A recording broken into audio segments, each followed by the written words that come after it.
Well, hello, everybody. What's up? How y'all doing today? Are you happy that Monday's over? Because I am. Even though Monday was great, it's just like slightly stressful because it took a bit longer than I thought it would.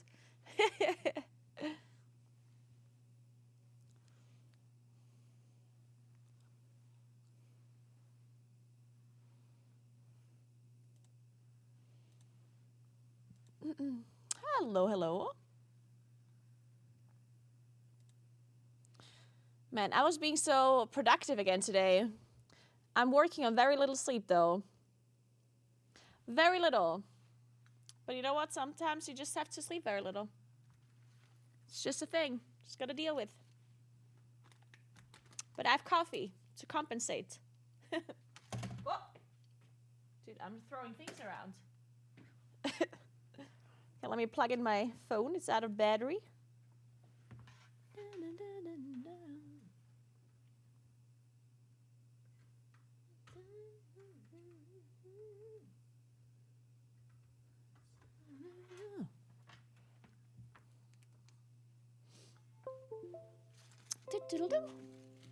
Okay, let's run the intro.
Hey guys.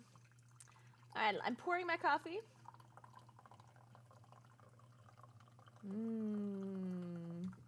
Coffee. So, how are y'all doing today? Is the heat on yet? It is not. It's not that cold today though, thankfully. Hope y'all feeling well. Today's actually a sunny day. There was no fog today. Interesting. Okay, quick update on what I did today so you're up to speed. Well, actually what I did yesterday. So yesterday, when I stopped the stream, I still cleaned up some stuff. I talked to David for like 10 minutes and then I had to leave for the office. I didn't manage to get to the gym. But I was thinking, you know what? Maybe I can go to the gym after the rehearsal. But then I wasn't done until like 12:30. And then I was like, it makes no sense to go to the gym at 12:30 when I'm tired as fuck. I might as well just go the next day in the morning. But then I went back home and I could not sleep. I don't know why. I think my brain was still just like working. Like I couldn't sleep. It was the worst.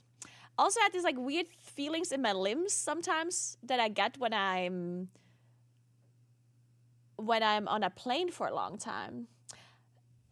It's like this weird thing with I honestly don't know what's causing it. I don't know how to describe the feeling. It's when it almost as if your leg or your arm or whatever is falling asleep, but it's not, and it kind of hurts in a sense, but not really. It's this really uncomfortable feeling that you can't sleep through. It's very strange. I had it a few times yesterday. And then I was thinking maybe I didn't drink enough, because yesterday I was certainly not drinking that much, like water. So maybe that was it. And I guess the fact that I was just like thinking all day and like stressed all day, and then I never had the time to breathe. So maybe going to the gym yesterday after the rehearsal actually would have been a good thing. Maybe it would have helped me to calm down so I could sleep. But whatever, it's too late now. And then in the morning, when David woke up, I woke up too because I'm a light sleeper. And then I couldn't really sleep until he left. And then when he left, I still couldn't really sleep because they were people that were working on the building. Like they were just, doing construction work. So it was kind of loud. And then I was like, fuck it, I guess I'm waking up. So I didn't really sleep for that long today, but whatever. And then I had my breakfast burrito, which was delicious, by the way. The only thing that isn't so good with the breakfast burrito is I do think that the sides of it, like the actual tortillas, I do think they weren't like really cooked through, which when I'm reheating it, they get kind of like firm, like they're not very soft anymore, which is kind of annoying when you eat them. So I do think that the sides weren't really cooked all the way through, unfortunately. Otherwise, it's really good. So breakfast burrito, can recommend. Yeah, I'll need a proper pancake pan or something for these like huge burritos, or for the huge tortillas.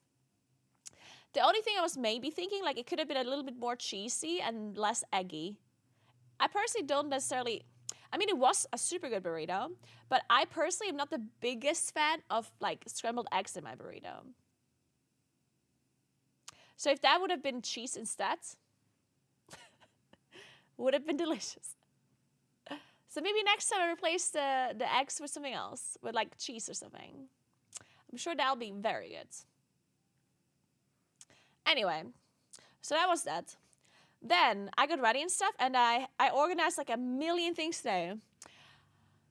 Like I've called the Vodafone company again for my SIM card because I need the SIM card for my second internet connection for Thursday, right? Because I want to do a sunrise hiking stream on Thursday, and I would need a second SIM card until then.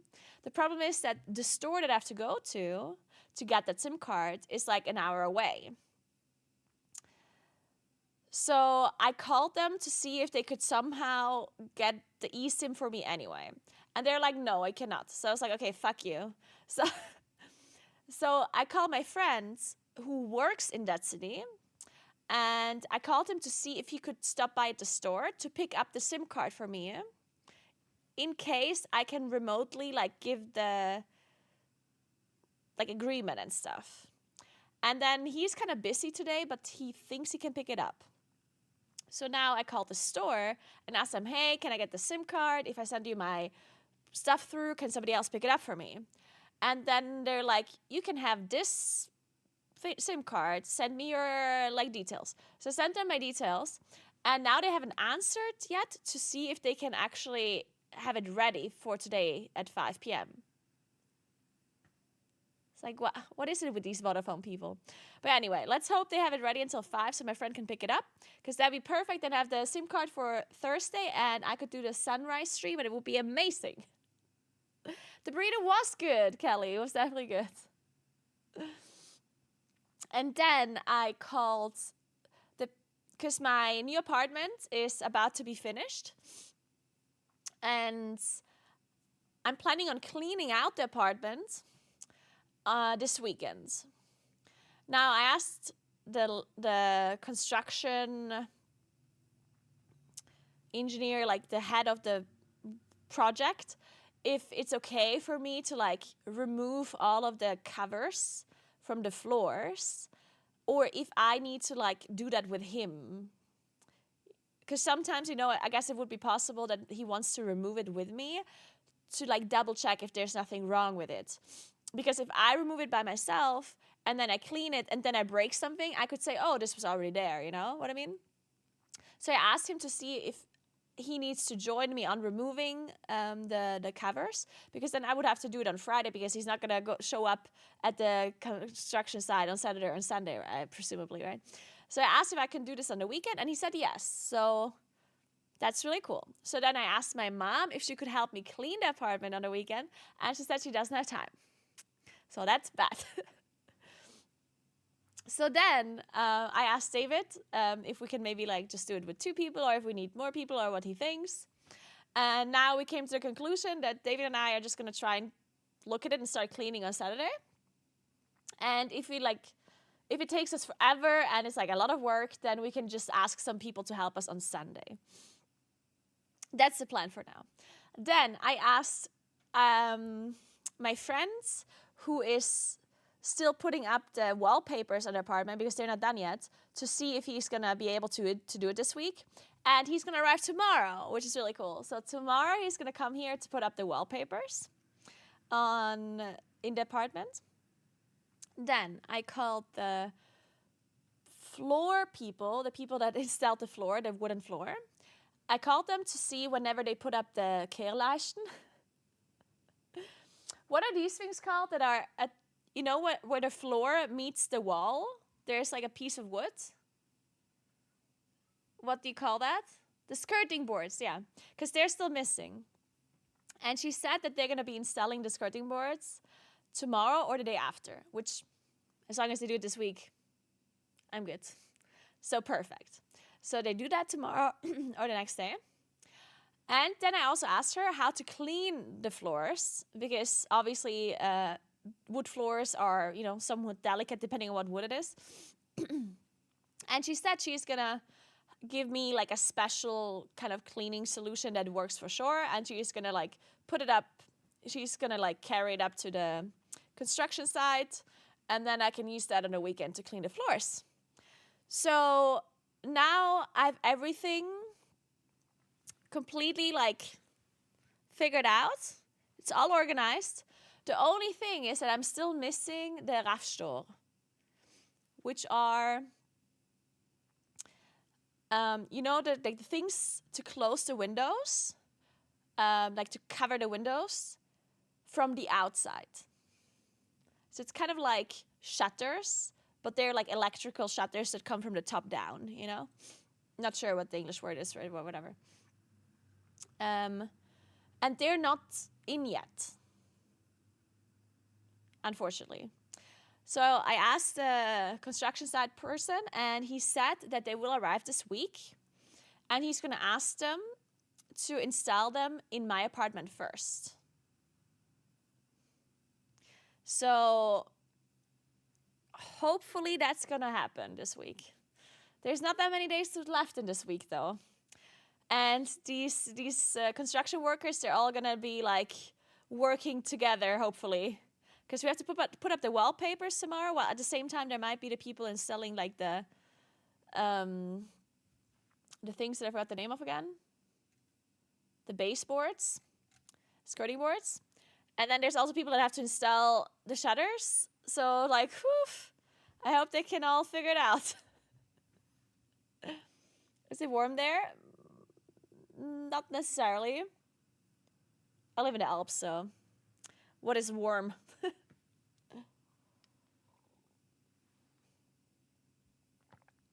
Places like Portugal have shutters. Well, we have shutters everywhere here, not for like the warmth, but just to be able to close the windows all the way. I don't know. It is kind of interesting, because I do know that having shutters is not like the most normal thing. In fact, in the past, I thought it was normal. Because all of the apartments here, all of the houses have shutters here, electrical shutters. So for the longest time, I thought it's normal to have them, until I moved around a little bit and like, you know, went to different places. I realized that it's not in fact normal, and that shutters is completely out of the ordinary even. Most places don't have shutters. So I don't know why we have them. Like, I don't know why it's such a standard thing to have. I don't really know. I understand that it's normal for hot places, but it's not hot here.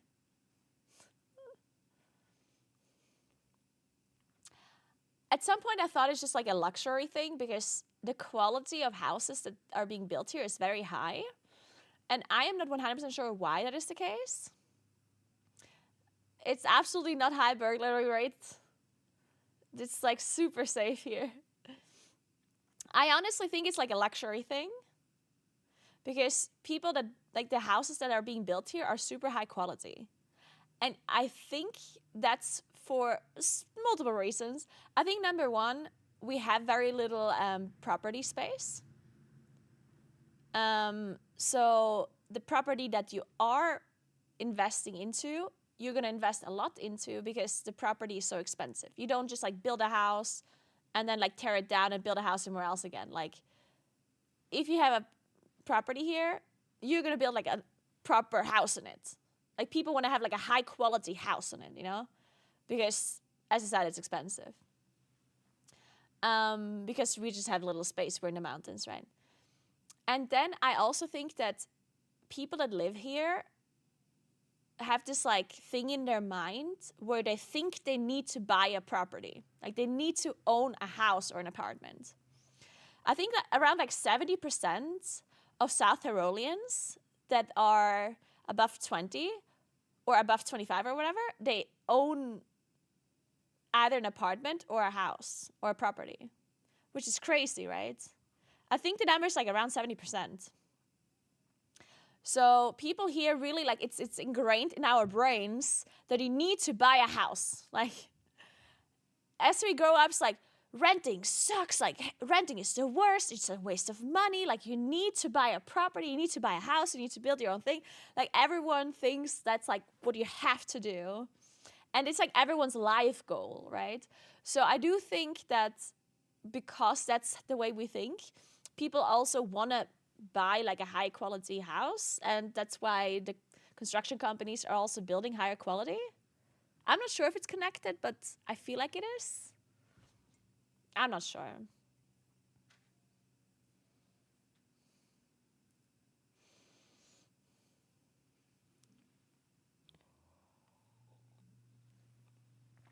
Oh, Mangan, that's such a good point. Oh my God, I didn't even think of that. Yeah, so we have something called Klimahuis. So I'm not sure if it's a South Tyrolean thing or not, or if it's like an Italian thing, who knows? So when you build a house, it gets put in a category, like in a climate category, depending on how good the house is for the climate. You know, how good it's like insulated, how efficient it is with heating, how like what you're using for heating, like all of those kind of things, how good it is like with ventilation and stuff like that, how thick the walls are, blah blah blah, right? And yeah, it gets put into like A, B, C, D, or E, and I think depending on what kind of category it gets put in, you get like more or less like help from the government, I think. And some houses maybe even have to be a certain category, depending on which ones you're building. So maybe that's also a reason why. Because most houses here are category A, the new ones that are being built. They're almost always built A. And I think if it's A, maybe you need to have a certain amount of shutters. Not sure why, like, I don't know. I don't know what the reasoning behind that would be. To preserve the heat more in the winter? I don't fucking know.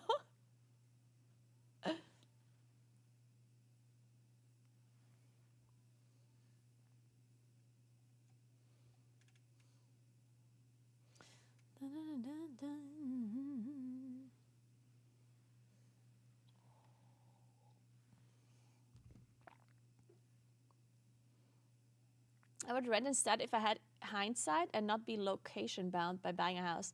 So that is strange to be in for investment. I mean, I'm not saying that buying a house or buying an apartment is a bad thing. But I do think that some people have it ingrained in their brains as if there's no other way of investing your money. Because that's what it is. Like buying an apartment or buying a house, that's what it is. Like it's an investment, right? Instead of renting. Because when you're renting, of course, the money that you spend on renting, you're not going to get it back. The problem in my opinion, is when people think of it as no other options. Like, oh, I have to buy. There's no other investment I could make. Because that's not true, right? You can rent and save up money outside of your rent, of course, and then invest that money into other things, right? Like it's not that properties are the only thing you can invest into, right? And then some people say, oh, but if I'm buying, then I can invest all of my money into the building. If I'm renting, I always have to reduce the rent from my investment amount. And that is, of course, true. But most people, when they buy a house, they can't just buy it outright. They have to lend money from the bank. And if you're taking money from the bank, depending on how much it is, you have to remember that the amount of what is it called? Like the amount of money you pay the bank back, like the extra money, whatever it's called. I forgot the name. The interest, yeah. The interest you pay back is a lot of money. And that would make up rent for a long time, right? Like the amount of money you pay in interest, that money over like however long would be a lot of years of rent in theory, right? So obviously it's just like depending on where you live, depending how high the interest is, depending how much money you have saved, like blah, blah, blah. Like it's obviously it's more complex than what I'm making it out to be. But I do think that sometimes people have it set into their minds that the only thing they can do is buy a house and there's just no other option. It's like, no, that's not how it works. Also, when you're buying a home, you really like locking yourself in a lot. Because in the end, you can still always sell the apartment or sell the house, but that's obviously a lot more complicated than, renting somewhere else. Good morning, Taco. What's up?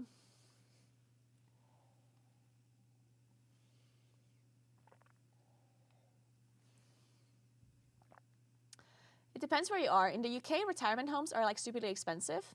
But how do retirement homes have to do with anything? We're taught that it's cheaper to own your home when you retire, as the government pension can pay for rent and food, and your children can pay the expensive rent. But that doesn't really make any sense, because if you have to go to a retirement home, then you would have to go to a retirement home no matter if you own an apartment or not. And if you don't have to go to a retirement home because you can live yourself, then you can also live in a rented apartment. You don't have to own the apartment to live in it. Right?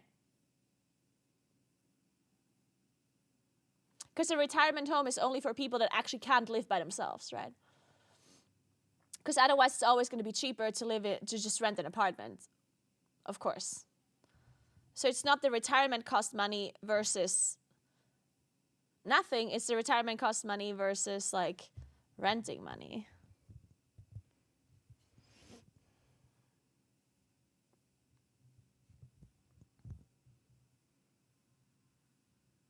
Why doesn't this thing stay up? Come on. Stay. There you go.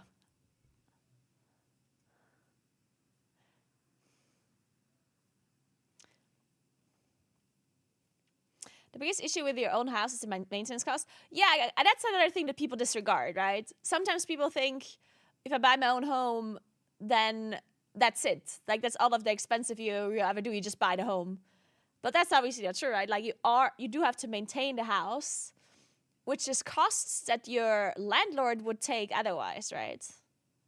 If you're renting an apartment, your landlord has to make sure that your roof is fine, that your thing is fine. Now, obviously, you could have a bad landlord that doesn't actually do things properly, right?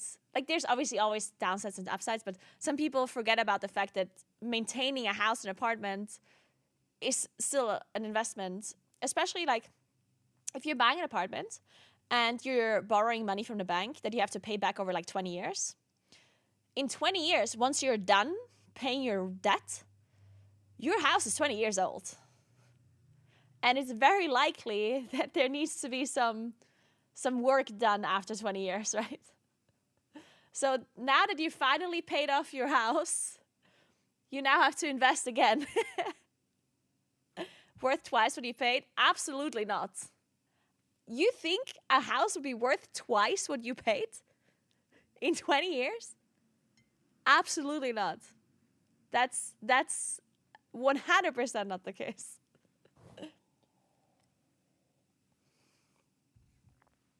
It will. Oh my god, what is you? Are you crazy? Are you guys insane? Dude, you guys are actually insane.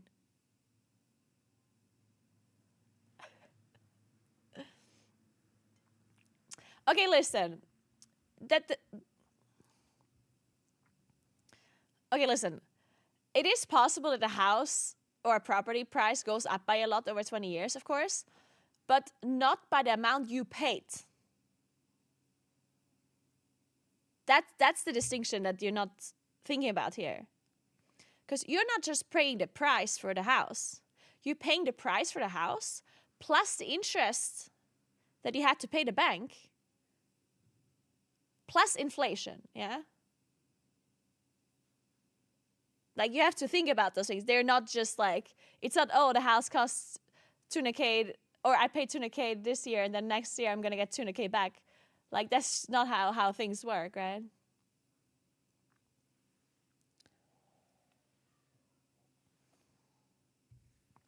And on top of the fact that I do think that right now we're in kind of a situation where property prices are incredibly high, and to assume that prices would be going up as much as they did in the past 20 years is pretty unlikely, right? Can the prices still go up? Yes, of course. But we're at this stage where property prices are so high that people can't afford a house anymore. At least not normally. While 20 years ago, it was different, right? 20 years ago, people could, I don't want to say comfortably, but 20 years ago, people could afford apartments. Yes, you still had to borrow money from the bank, and like it still was expensive, right? But 20 years ago, people were like, yeah, I'll buy a house, you know, like, well, I'll buy an apartment, it's okay, you know, like if you were like earning a decent amount of money, like an average amount of money, you would be able to buy an apartment 20 years ago, at least here where I live. Now to buy a house or buy an apartment here, like just a normal sized apartment, like you have to, like if you just earn like an average amount, it's going to be very difficult unless you find some very like special price or whatever. So to assume that the price would go up as much as they did in the last 20 years doesn't really make sense unless we're not thinking about inflation. And then if you don't think about inflation, then it doesn't make sense, right? Because at that point, if the prices would go up as much as they did in the last 20 years, then who would be able to afford a house anymore at that point? Billionaires? That's it. Like, so yeah, can the price still go up? Yes. But will they go up like an insane amount? No. Because we're not all just going to magically earn a lot more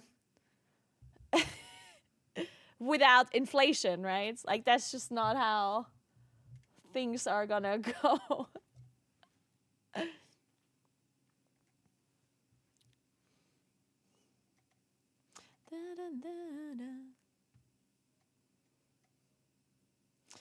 It obviously always depends on where you live, right? Because obviously property prices are very, very like location dependent.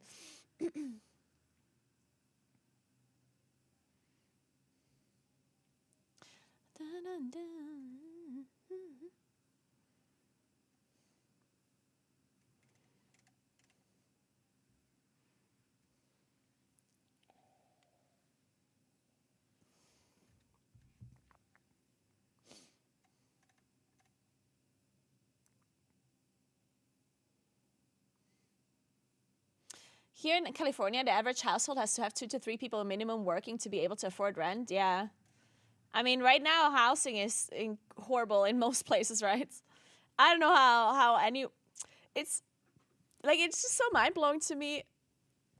Sometimes, because here where I live, we have very few properties, and most of the properties that are being sold are being bought by construction companies that then put condos, right? Like capitalism. But anyway, so these condos that they built, I have looked at the prices of those apartments for the last couple of years, right? Because I've been looking to buy an apartment for a while already. So I've always been looking at the prices, and I've always been looking at these apartments and whatever. And even 5 years ago or like 4 years ago when I started looking, even then I felt like it was way too expensive.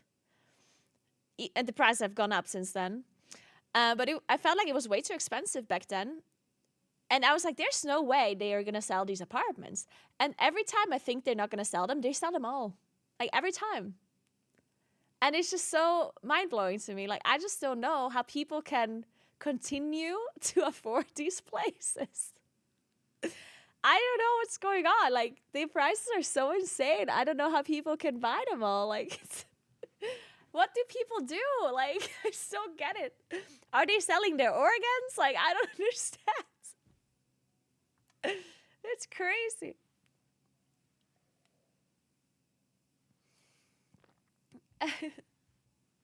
Boomers have a lot of money. Yeah. Honestly, it must be the fucking boomers buying up all these fucking houses. I think it might also just be like some of the houses are being bought by actual rich people that buy second homes here, yeah?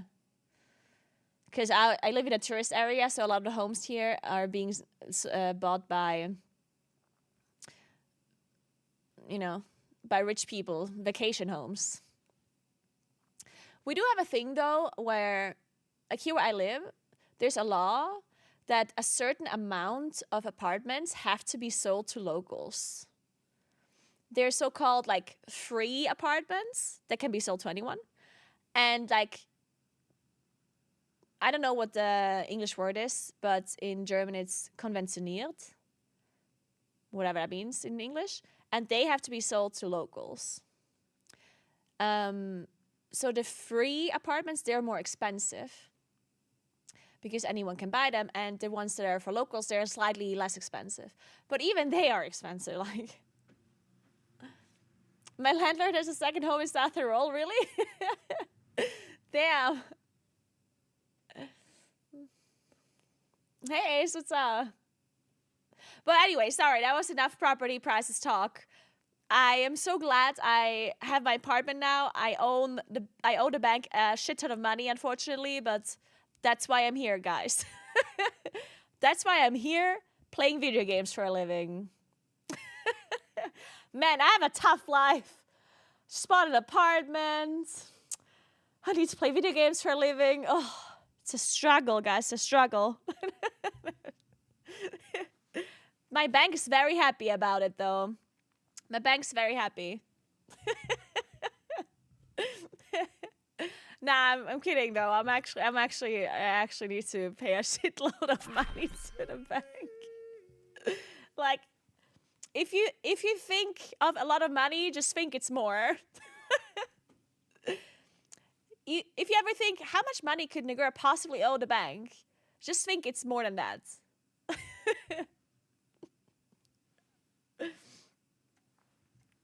Thank you so much for 28 Monster Kisses. What's up? Thank you very, very much.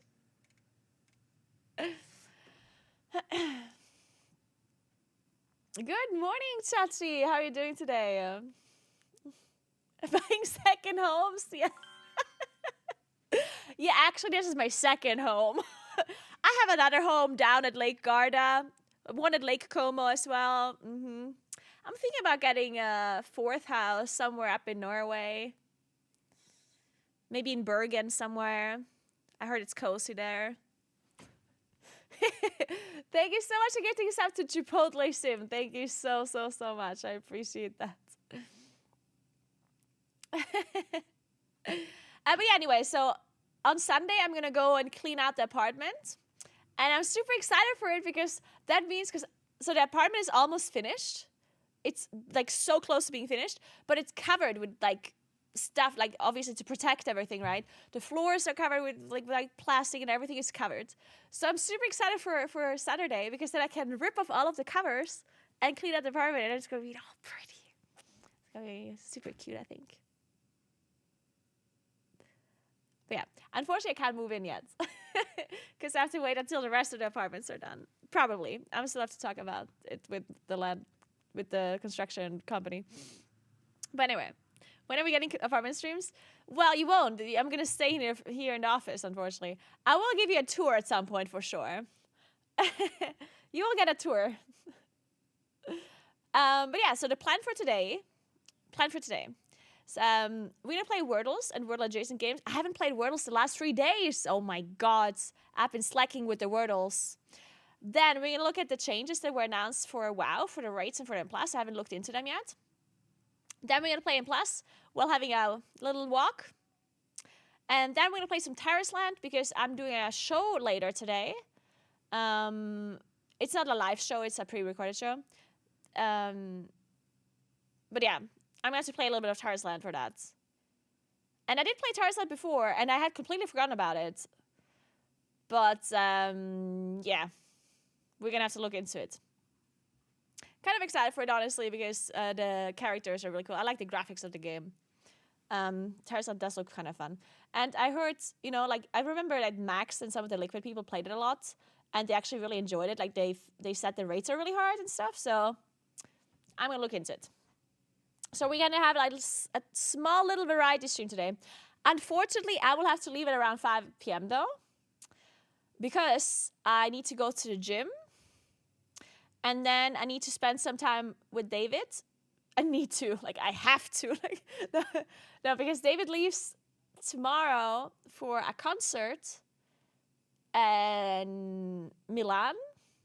And he doesn't come back. Well, I mean, he's going to come back on Thursday again, so it's not that he's gone forever, but I figured it would still be nice to just like meet for dinner today still, because I have the show that I have to do at 11 p.m. So otherwise, if I don't leave at 5, I won't be able to go to the gym and then have dinner with David after. What time is it? It is almost 2 p.m. When are we talking about real estate again? 3-hour stream? Yeah. Hey, I've already streamed for an hour, okay? Big fitness event happening in Milan this weekend, really? What kind?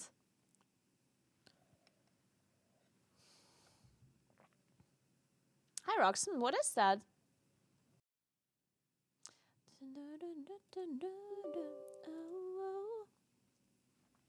Are you going to marry David? Man, this whole marriage thing has to stop, guys. It's so strange. But I'm glad that you're asking me for David.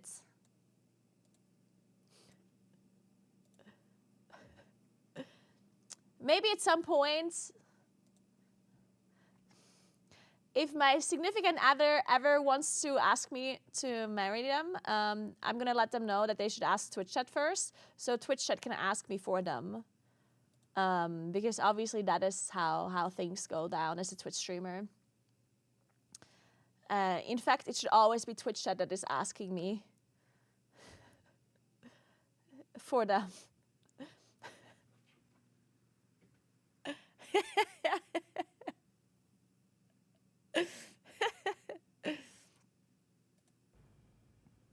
That would be adorable. Would it be though? Would it?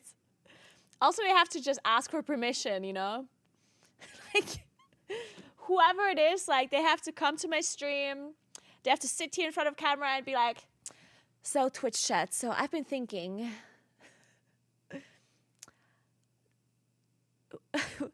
Are you going to allow me to ask for Naguura's hand or whatever?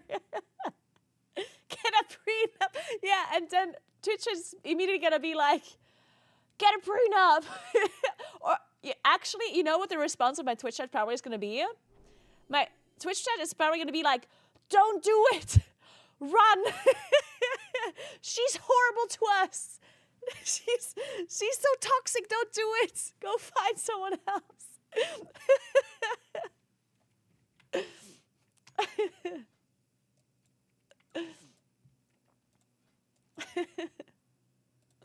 So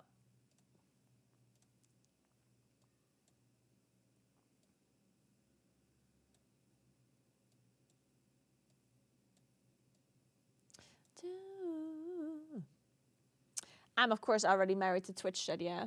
How could I possibly ever marry anyone else if I'm married to Twitch Chat? So, hey Juventus, what's up? Okay. Let's get our Wordles done. I'm feeling it today.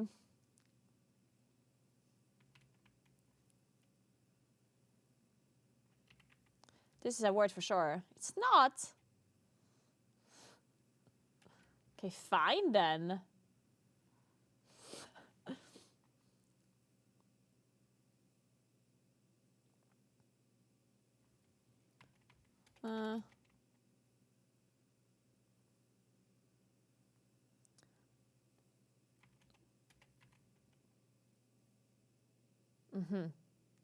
Interesting.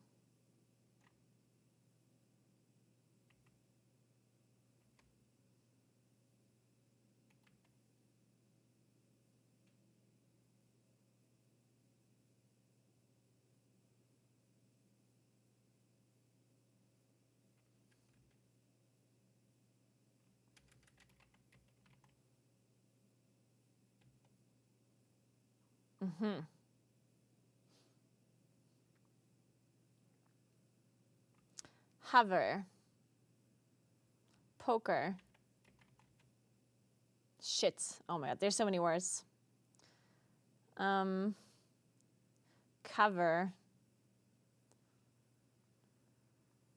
Boner. Oh my god. Can it be boner? I want it to be boner. Fuck! Okay. Cover. What else is there? Hover.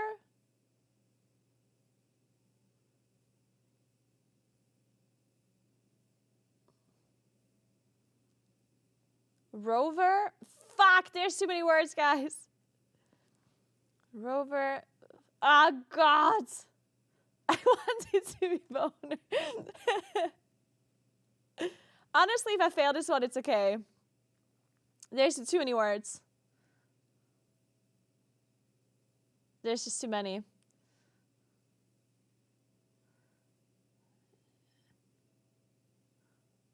Guys, you're suggesting words that can't be possible. There's no... You see the black words? The black letters? They can't be in a word. It can only be hover, rover,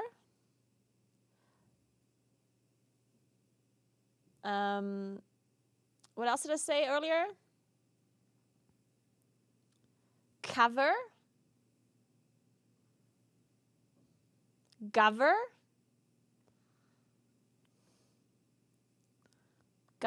gover, that's a word, right?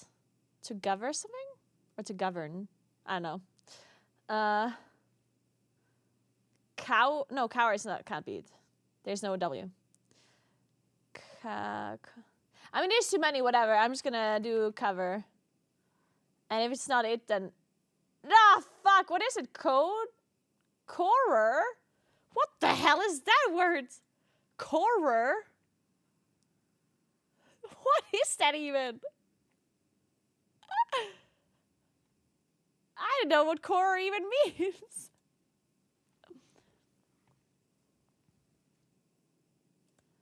Course, coder?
One sec.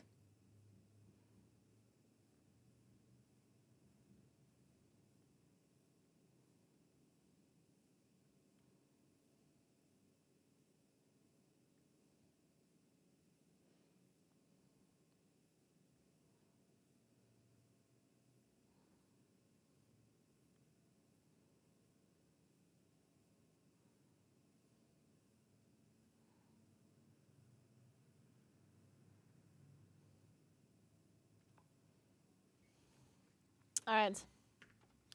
Why isn't this wording? Wording.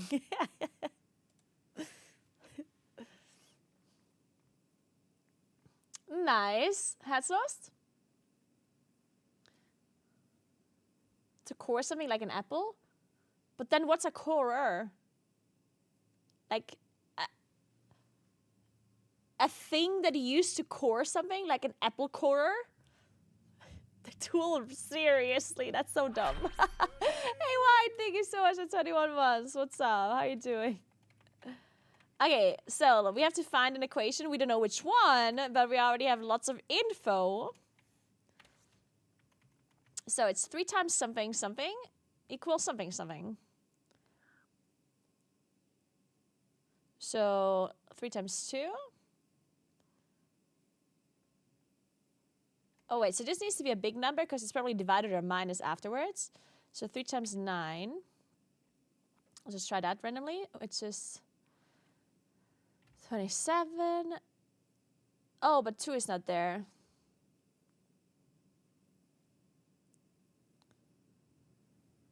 Okay, that doesn't work.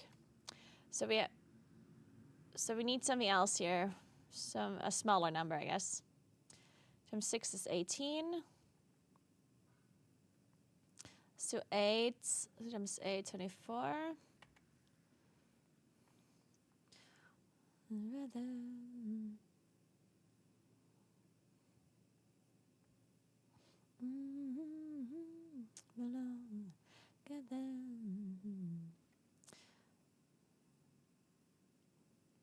Okay, that doesn't really work either. Okay, I guess it is 6. So it's 18 minus 6 is 12. Okay. Good, good.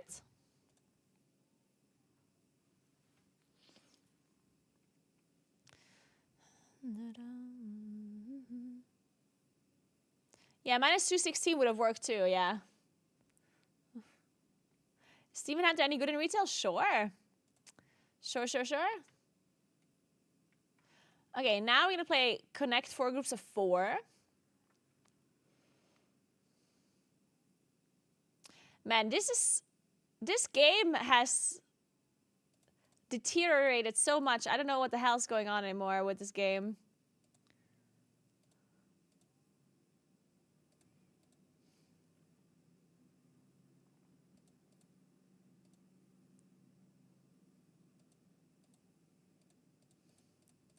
This game is just not it anymore. This game is way too easy now.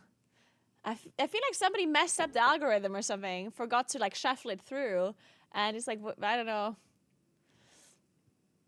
So we're gonna have to find a country. And we don't know which one, so we're gonna enter a random country, and then we're gonna see how close the border to the country that we're looking for is to the country that we entered. So in this case, the country that we're looking for is 7,245 kilometers from Germany, or 4,505 miles. You guys can take a guess in chat in the meantime.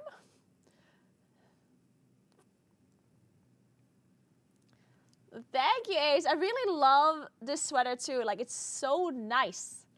I love this sweater so much because I love that it's cropped, and I love that it's, like, the color is so good. And the fact that it's, like, a bit fancy because it has, like, puffy arms, you know? The only thing that I noticed a little with this sweater is if you don't iron it, it definitely has, like, a lot of wrinkles. It would be better if it's ironed, but I don't iron my clothes, so... But maybe next time I just hang it a little bit differently so it dries better without the wrinkles. We'll see. So, So Iran is too close. That would be more than 7,000 kilometers. Iran is probably only 5,000. 4 to 5, I would say. So let's see, 7.2. 7.2 is probably around here. I'm gonna give... Let's try Kenya. All right, Kenya is 1,505 kilometers away from our country still. Let's try...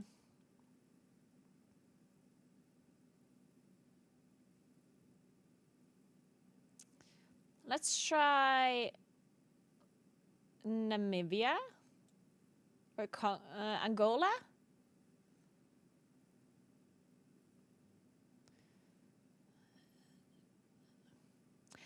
It could also be Congo, I think.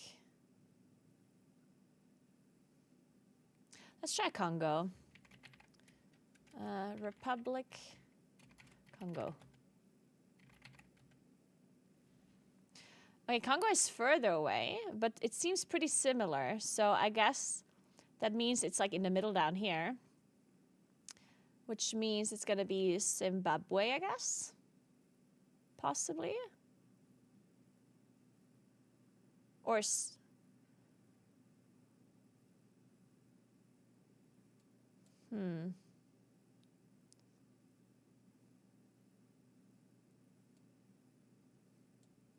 I think Zimbabwe might be a bit close.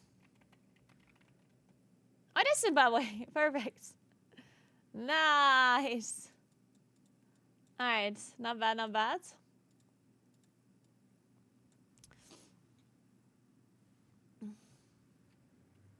I've been doing more calisthenics lately. Nice. Man, I wish I could do calisthenics. That's something I definitely want to try at some point.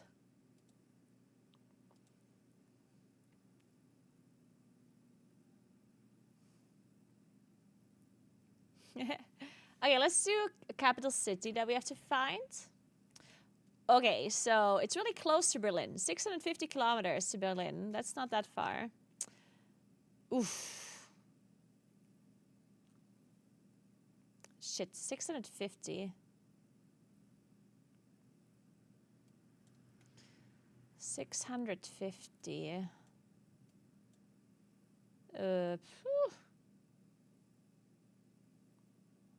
Let's try Vienna. Vienna is further away.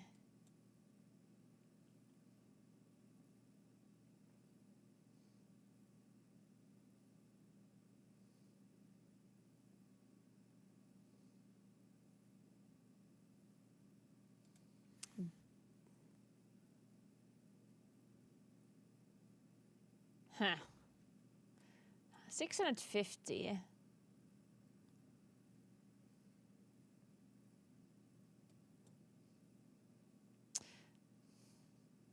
What do you guys think?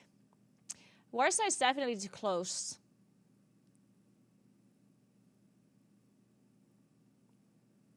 Copenhagen is also too close. Prague can't be true because then Vienna would be closer. I'm going to try Brussels, but it's also, I think, a bit too close. What about Luxembourg?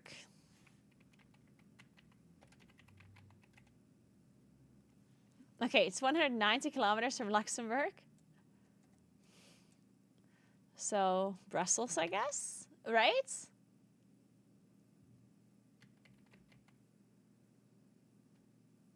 Okay, it is Brussels, okay. Good. Nice, nice, nice.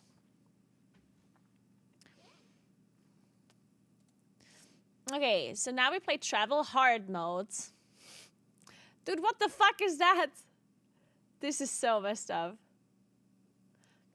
Okay, I'm gonna explain to you how this game works, but this is literally like the hardest possible mode ever. Okay, so the way this game works is it's a geography game, and you have two countries. Usually, if you play normal mode and not hard mode, it tells you, today I'd like to go from Germany to Turkey. And then you have to try to like you have to name the countries from first country to the final country by crossing the least amount of countries. So not the fastest way, but like crossing the least amount of countries. And the way you play this game in hard mode is by literally only seeing the country's outline without them telling you which country it is. This is actually, I know what, this is actually Azerbaijan, right? I'm pretty sure this is Azerbaijan, this country here. I'm not 100% sure though. I think it is though. Palestine? Palestine? You think so? I mean, Azerbaijan does have like another border that also belongs to it, but I think the land itself is bigger. Yeah, I think it's Palestine actually. Yeah, you're right. But then what is this? This is like a city. Like, this is, I don't know what the fuck this is. It's somewhat close, so I guess this is Hong Kong. Or anything that borders China. Oh, you know what it is? It's this stupid, yeah, I know what it is. It's this like glacier, this like say something glacier. Okay, whatever. So this borders Afghanistan. Pretty sure. Well, I mean, China borders Afghanistan. Otherwise, it would only border it. Oh, whatever. Okay, so now we are Afghanistan, so we have to go Iran. Then Iraq.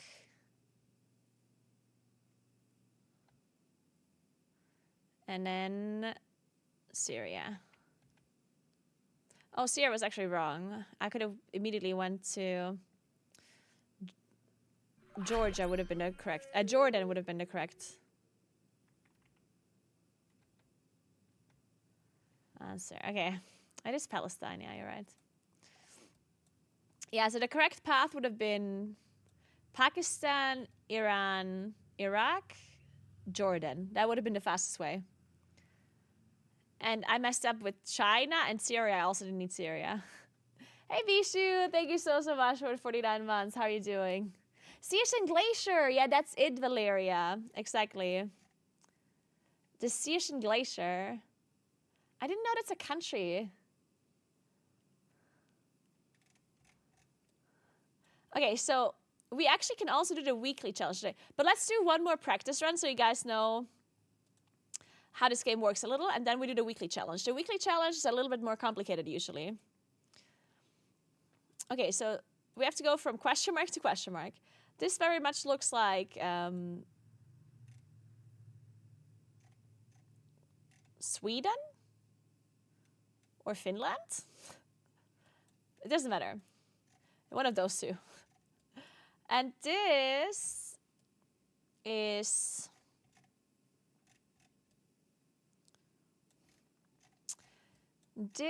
in Africa somewhere, and it's probably this is probably like Rwanda or something. I think this is Rwanda or something like that. I don't think it's Lesotho. Lesotho would be smaller, don't you think? Like in comparison to Sweden, I think this would be smaller if it was Lesotho, don't you think? Also, you can look at the globe a little bit, like it's definitely below. Yeah, this is a bit difficult. This one is, I think it's like, now Djibouti has a completely different form. Djibouti is like, it's not round, right? It could be Lesotho, but I think it's too big for Lesotho. I think it's probably Rwanda or Botswana or something. Djibouti's on the coast. I mean, this could be on the coast. We don't know where it is, right? It could technically be on the coast. But let's assume that I'm right and it's like Rwanda or something. Then to the country that we will have to go with here would be Congo, right? The Democratic Congo is bordering all of these smaller countries, right? If I'm not mistaken.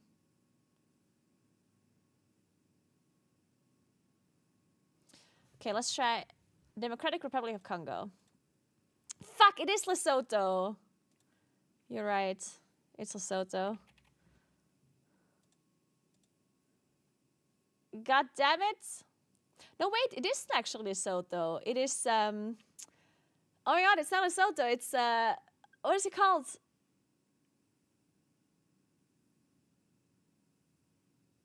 It's Eswatini. Yes. It's Eswatini. Okay, anyway. So now we have to go all the way up to Sweden. So we go to... Since we already have the Congo, I'm just going to go left. Well, I could go through the middle as well, but whatever. So Namibia, Angola.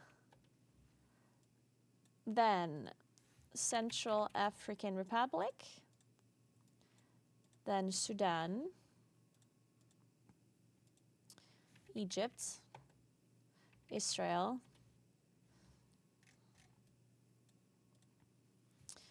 Then Syria. So we have to go over Russia. That would make more sense. So we go Turkey, Georgia, Russia, Finland. There we go. All right. So now this is how the game works. And now let's play the weekly challenge. I hope it has nothing to do with water, with like bodies of water. Because I'm really bad at that. Like sometimes the weekly challenge tells you to go from like one... Okay, let's see. Today I'd like to go from question mark to question mark without going through People's Republic of China or Iran. Okay, we're gonna remove the hard mode here because this is already as difficult as it can be without, right? Let's make this... Okay, so we have to go from Bahrain to Vietnam. I mean, I knew this was Vietnam, but I had no idea what this is, right? Because so I'd like to go from Bahrain to Vietnam without going through People's Republic of China or Iran. Okay, so the way we have to do that... So we have to not go through China or Iran. So Iran makes it difficult. So that means we have to go up to Russia, right? And then go down again. So we have to go all the way up to Russia and then go through the stand dungeons. Dungeons?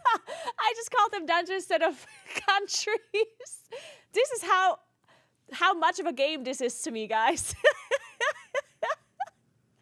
Dude, I'm such a nerd that I made this such a game. Now geography is a game to me. It's like countries are now dungeons. All right, guys. What's the first dungeon? So the first dungeon is Saudi Arabia. Okay, Saudi Arabia. Then we have to go to Turkey.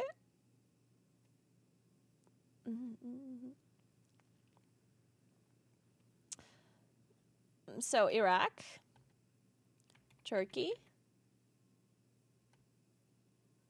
Georgia, Russia, and now we have to go down again. So we go Kazakhstan,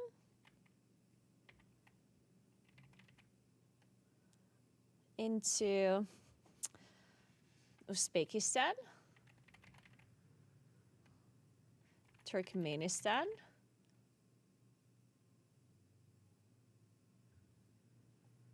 fuck, we didn't need Turkmenistan. Fuck. Shit. Afghanistan.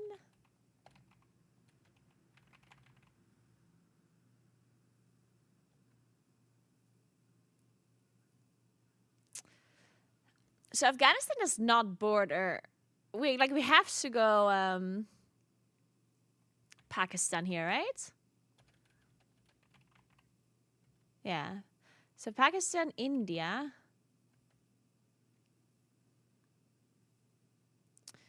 Then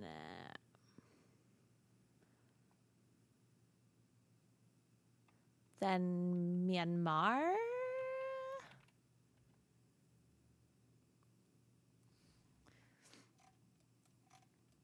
And Laos, right? Okay, there we go. Fuck, I messed up Turkmenistan. We were doing so good. Oh my god, I almost did this perfectly. Guys, I almost +3'd this key. And I ended up just getting a +2. Fuck. So I messed up Turkmenistan. Shit. Yes, so Uzbekistan already borders Afghanistan. Oh, okay, fuck. Blame the route. Okay, next.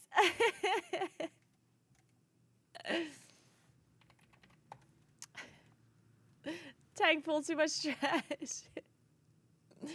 Okay, so we're looking for a female melee with mana. Female melee with mana. That is not a lady carry, but might be a human. Female melee with mana. Let's try Irelia. Okay, it's not middle or top. So it's either support. It could be Leona, I guess. It's not support. So that means it's a pure human, I think. Well, actually, no, it might not be. It's probably, so it is a jungler. It's a female melee mana jungler.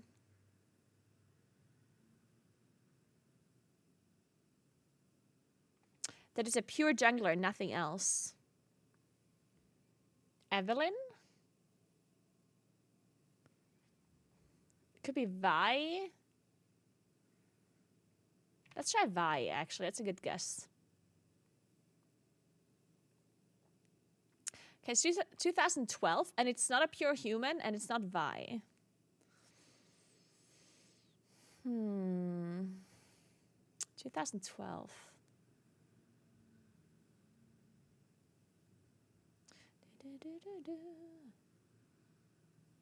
Shivan? No, Shivana doesn't have mana. It could be Sekiwani, yeah, actually.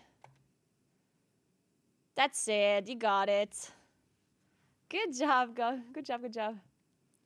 How's Worlds doing? I heard all of the Western teams are gone now. Who would have thought?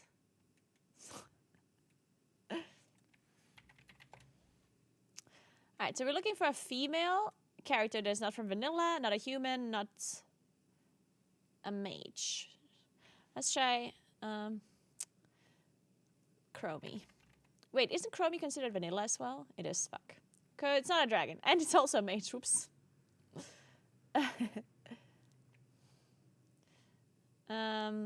Xalatath. Yeah, there we go. Easy.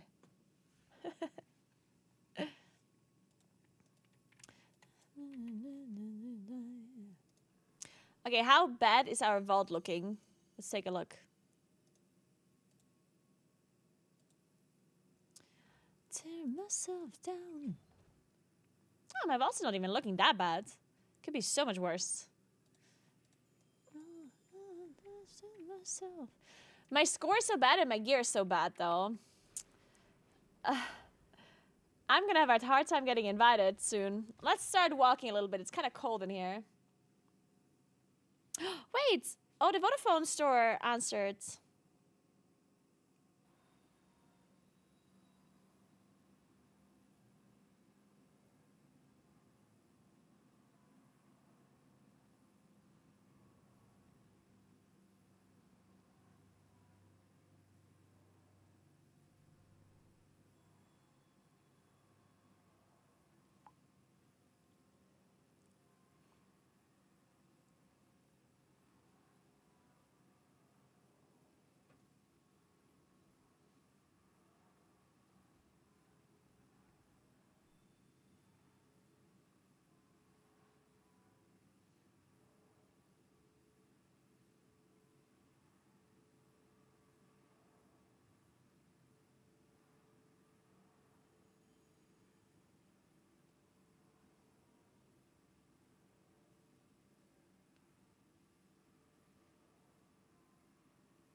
One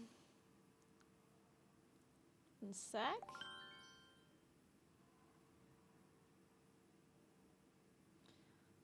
Muscle down.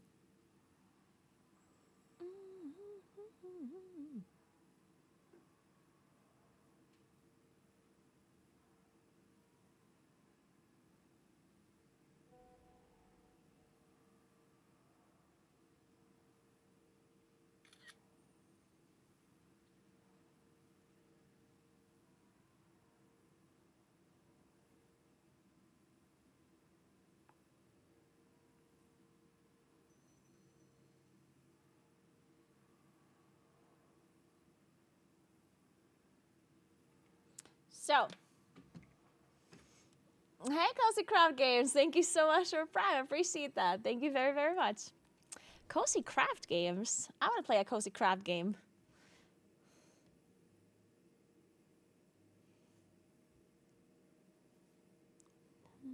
Oh, wait, I have more coffee.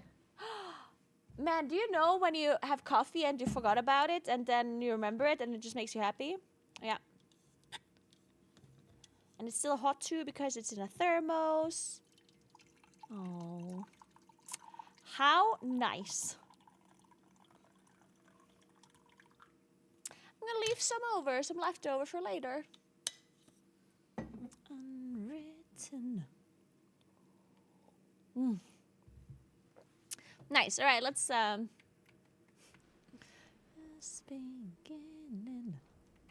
let's upgrade my gear, the ones that I can upgrade, and then we just have to do some more in plus so I can get some crests and everything. That's all I can do.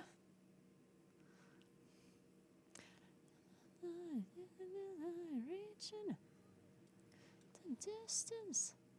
Okay, I just don't have. I don't have enough. It for you. Well, okay, fine. Get the words on your lips. I think I have to do 11s because I don't get invited to 12s. Also, I want to make sure that we actually time it because otherwise I'm not getting stones. Also, let's start walking a little bit so I can warm up. I hope it's not burning up again, this walking pad.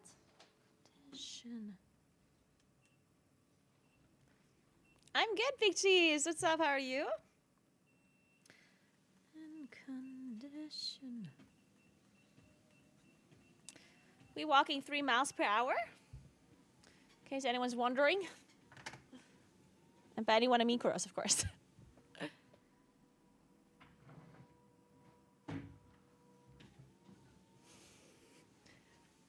Just silly has Boomy. Boomy's actually really good.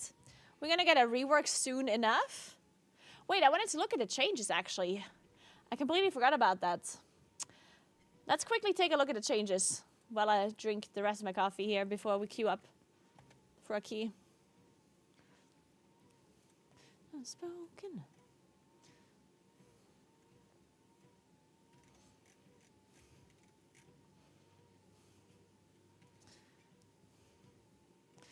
Alright, so it's basically Queen Ansarek nurse, yeah?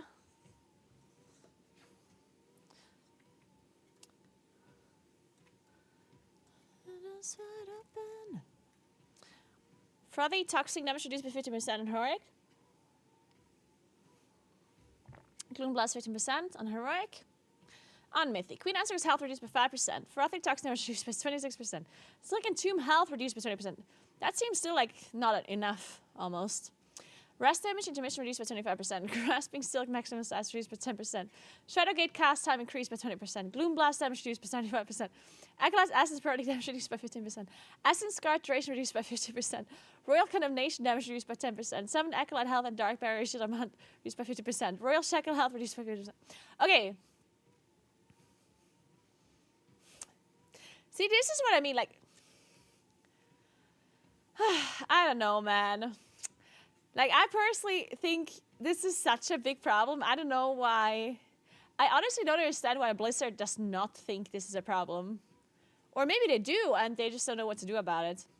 Like, I personally think that Blizzard is doing an absolutely amazing job tuning these bosses and creating these boss fights for the race level first. Like this boss, Queen Ansarak, insane boss, right? Like I think that boss was crazy. Like this whole raid, such a good raid for the race level first, so well done. Like honestly, amazing. Like Blizzard did so well. I was incredibly impressed on how they like tuned everything, how they created the boss fights. Like all of it was very, very good for the race level first, especially from like a viewing experience as well. Like that was one of the best races to watch in my opinion. The only downside of it was that it wasn't that close, right? Like Liquid like blew it out of the park this time around, which made it a little bit less close, which made it slightly less exciting to watch, I guess. But the biggest problem I see is that these race level first guilds are just way too good. Like the amount of resource they have and stuff they put into like time and effort and everything they put into it. A normal mythic guild is playing a different game. Like they're not playing the same game. Liquids, like whatever they do, is not even in the same like vicinity of what a normal mythic guild does. Like it's completely like a different world, right?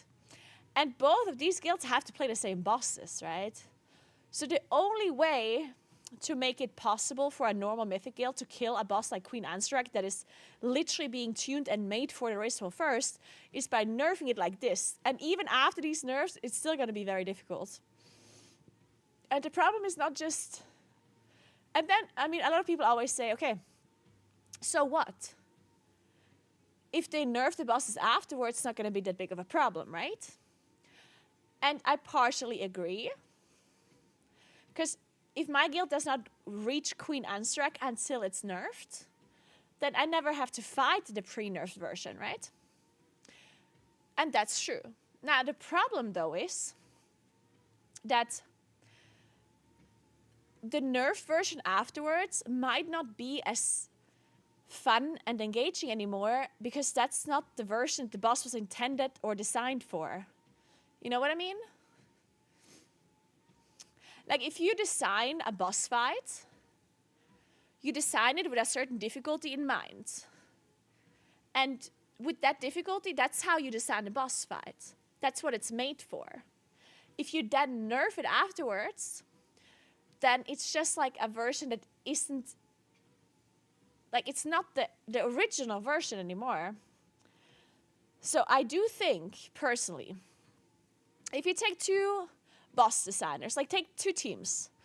You have one boss design team that creates a boss for mythic difficulty, like a last boss for the race level first.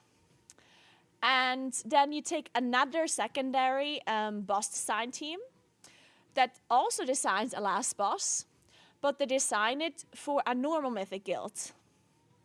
I think that the boss that is being designed for the normal mythic guild is always going to be better. Okay, I don't want to say always because obviously sometimes they can just make a bad boss, right?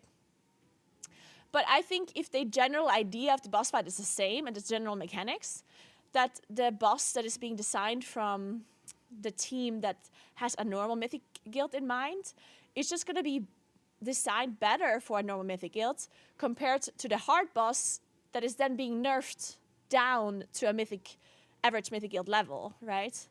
Because that's just obvious to me. Like, of course, if I'm designing a boss from the get-go to be a good boss for an average mythic guild, of course that's going to be a better boss fight than if I design a boss for the race level first and then I nerf it down afterwards for a mythic guild to be able to do it. Right? And that's the problem that I personally have with the way bosses are being designed right now. And don't get me wrong, I love the race level first. I mean, obviously I love it, right? I've been part of the race level first in the past. I've been casting it ever since it's being streamed. Like, I love the race level first, and I don't want it to go away. I really don't. But right now, we just, like, I feel like people also get less and less interested in the race level first because they do more and more degenerate things, and the bosses become so much more disconnected from whatever a normal guild sees eventually, that it just becomes less and less interesting, right? Thank you so much for Prime, Winkling. Appreciate that. Or, because, I mean, I still like watching the race, but at this point,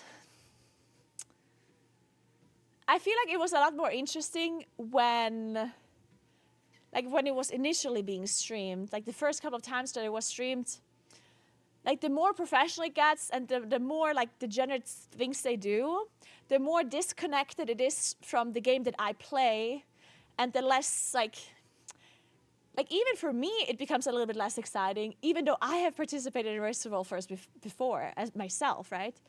But whatever I did was completely different to whatever they do now, right?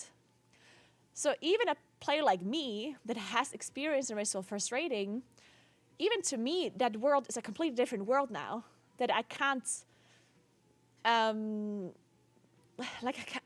know, like I just cannot compare, and I can't relate, really. And I feel like that's a little bit of the issue. So in my opinion, I think what they should try, and I know this is like a drastic change, but I think what they should try is maybe have mythic difficulty not drop the highest item level, but have it be maybe heroic. Okay, it doesn't. Okay, I'm not gonna say mythic and heroic, but let's just say. I personally think that they should make a difficulty, no matter what you call the difficulty, doesn't matter. That should specifically be made for the Race of First Guilds and for people that want the challenge. That don't maybe drop like higher item level, but that it's just like a title that you get and like achievements and whatever.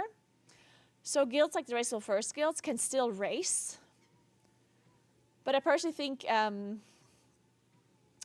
that the highest item level should be dropping from another difficulty that is made for normal raiders, right? Because the amount of people that still want to do mythic raiding when they know that bosses are being designed around the Race for First, I feel like it's so demotivating, right? When you know for a fact that you have to wait for the bosses to get nerfed for them to even be doable for you, right? Because like, you kill the first 4 mythic bosses and then you're just like, oh, well, guess we're now just going to wait until they nerf this one so we can kill it. And then you kill that boss, and then you're like, okay, I guess we're waiting for the next boss to be nerfed. And then it's like, oh, and I guess we wait for Queen Ansurek to be nerfed. You know what I mean? Like, it's just such a weird, demotivating way of playing the game. I don't know.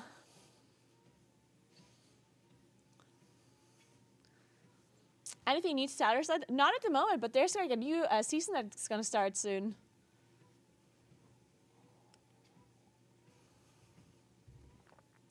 You kill 2 mythic bosses, can you get loot from Queen Ansurek? No, you have to kill Queen Ansurek at least once, as far as I'm aware.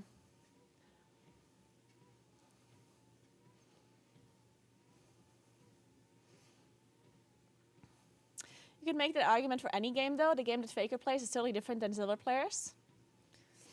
Yes, that is true, but if I queue into a game of League of Legends, I don't have to play against Faker. Well, in World of Warcraft, I have to play the Queen Ansurek that also was the Queen Ansurek that Liquid killed. Now, of course, they nerfed it now, but like you can't compare PvP to PvE, right? Like in other games, it's different because in other games, in PvP games, the difficulty of the game gets decided by the players you play against, which is matchmaking. But the problem is that in PvE we don't have that, right? They can't give us a different boss depending on our skill level. So the same boss that is being fought by the Race of First Guilds is the bosses that we fight as like a normal mythic guild. It's the same thing. Like if you want to compare it to a PvP game, then you could say, like imagine everyone would have to play against Faker. Like literally like every time you queue into a League of Legends game, you have to play against Faker. It's like, okay, well, this is fun. You know, like... And now imagine you would have to play against Faker for like 3 weeks. And then instead of Faker, they replace him with like someone else. And then you can finally start maybe winning once in a while. That would be the equivalent. It's like the first 3 weeks of the season, you have to play against Faker in all lanes. No matter if you're bronze or silver or whatever, it doesn't matter. You just play Faker every game. And then 3 weeks later, they're going to replace Faker with somebody that is less good at the game. Big cheese.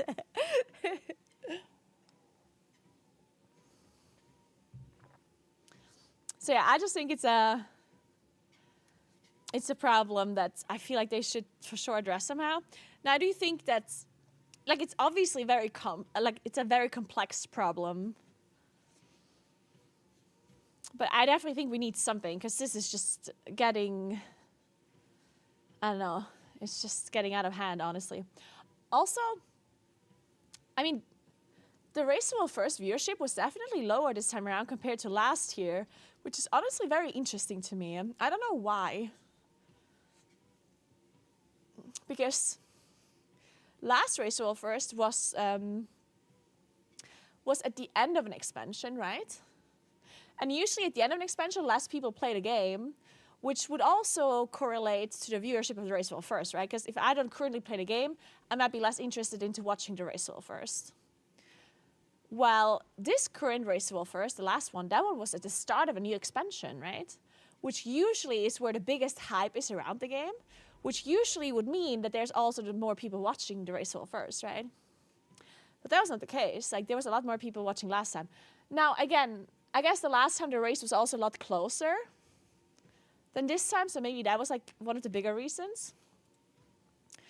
And maybe 2 reasons. One, it wasn't as close as last time, and 2, the heroic week maybe ruined the race a little bit for the viewership, because people were excited about the race when the raid came out initially, but it was only normal and heroic, so for a week they only did split raids. Maybe people kind of lost interest in the race after that heroic week. That's also possible. Yeah, maybe that's it. Maybe people just got bored because of the heroic week.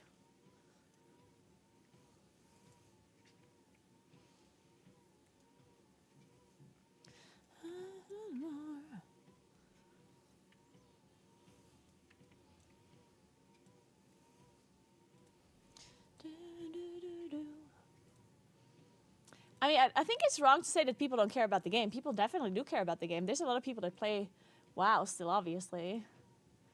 To say that people don't care about the game is very strange.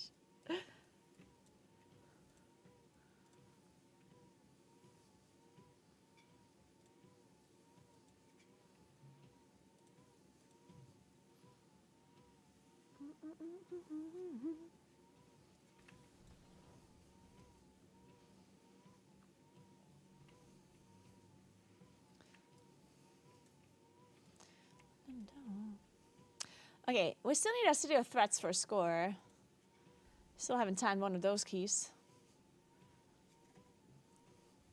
Hey, Spider Tattoo. Take care, take care.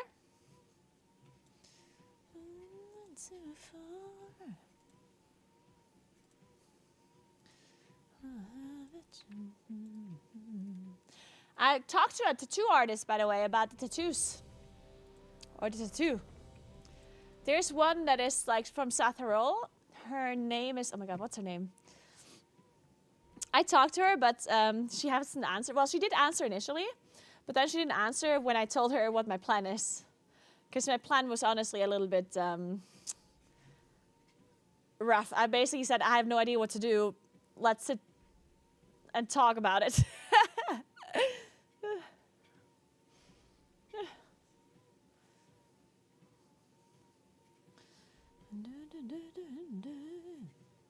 Her name is... She does really cool tattoos. You should give her a look at Instagram. Her name is Elisa_Noir_.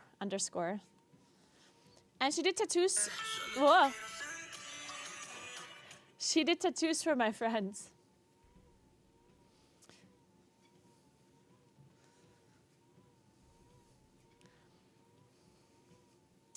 She does really cute stuff. She has like the most amazing technique. She does a lot of like fine line work. That looks very, very good.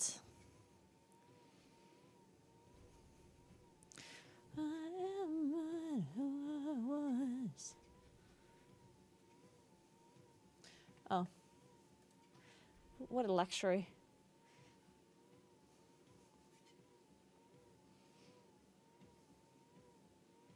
Yeah, her technique is really nice. Also, how cool is it? She has the coolest tattoos as well. Oh my god, I love this stuff. She could do an amazing spider, honestly.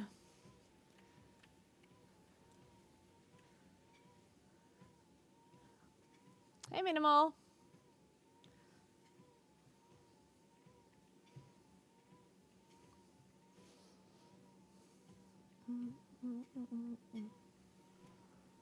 Ooh, and he's playing New World. Is there something new in New World?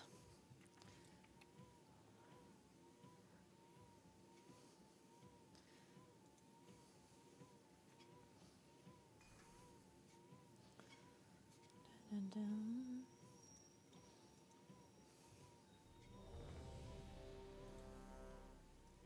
The expansion, interesting. I don't have in-game sound. Do you have in-game sound? Or maybe it's just quiet.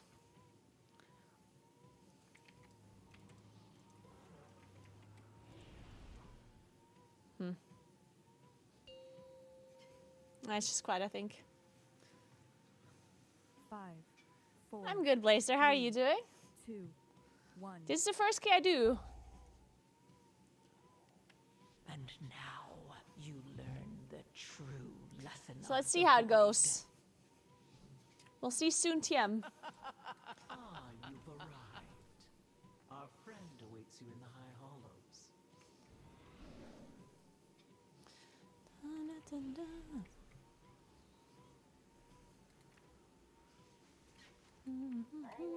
queen offers a most wondrous gift.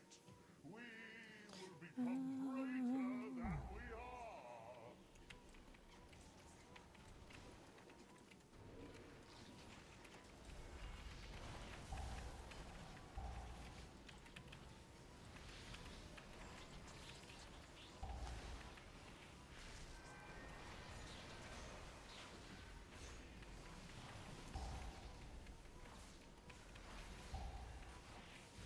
Shit.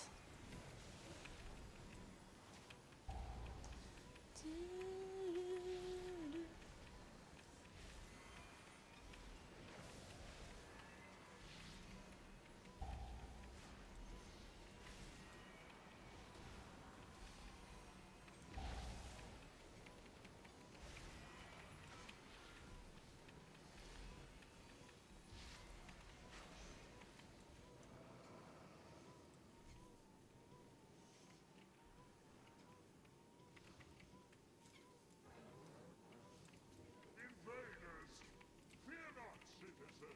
The void consumes everything. Poisoned Lindsay.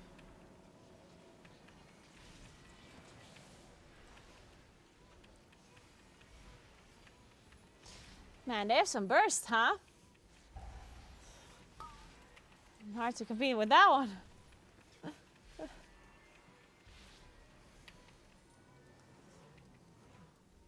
Do you not know who I am? Whose voice you challenge? Oh shit. I didn't have wild charge. I was like, I'm just gonna finish my cast. Turns out you can't do that when you don't have wild charge available.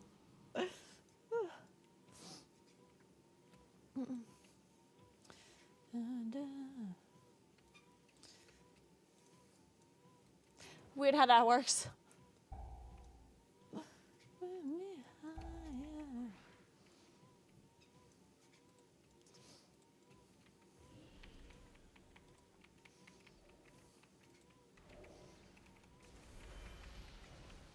Inevitably.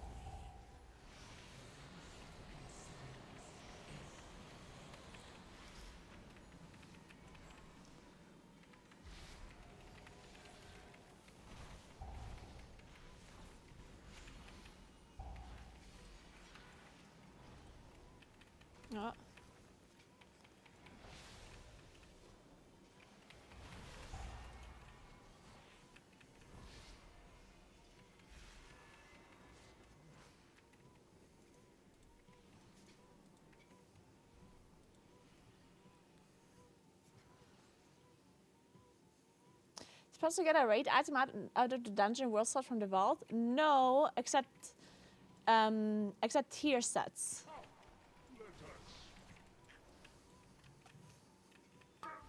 Which is not technically a raid item anyway, I guess.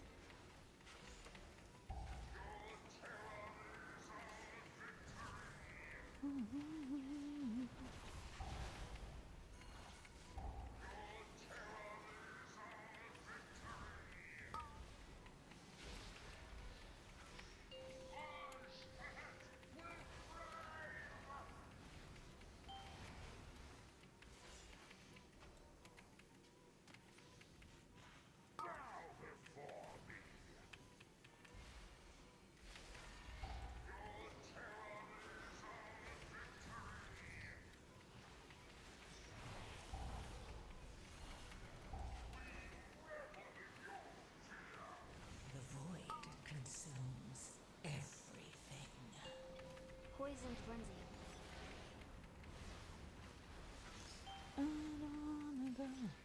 Shit, my thing is not ready. My trees.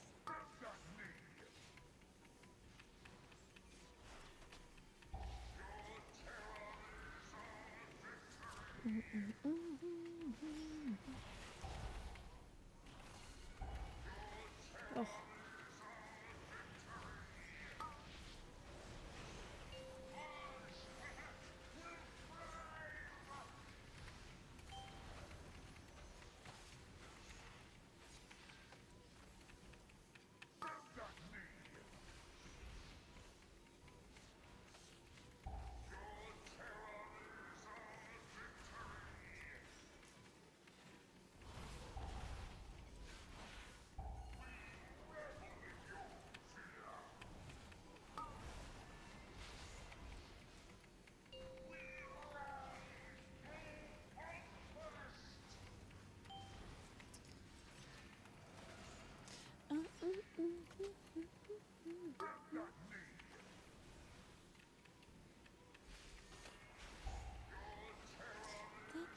Oh my god, look at us.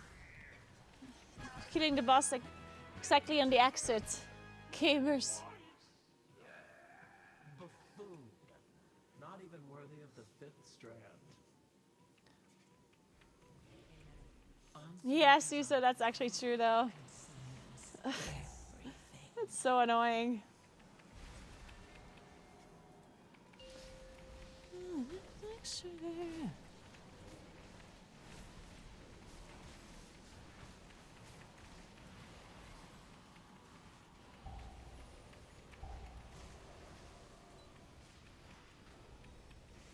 Guys, I'm so excited for the hiking thing. Where's Johnny when you need him? Also, did you know it's Johnny's birthday today?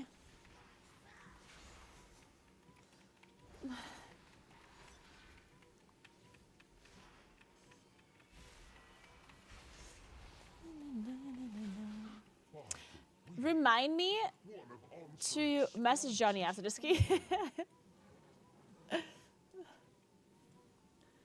Take a bear spray? There's no bears. We don't have any bears. But I can still take a bear spray. Just because I can. I don't even know if we can buy them here. I think they're probably illegal. Depends what kind of spray it is. But I'm just gonna assume they're illegal.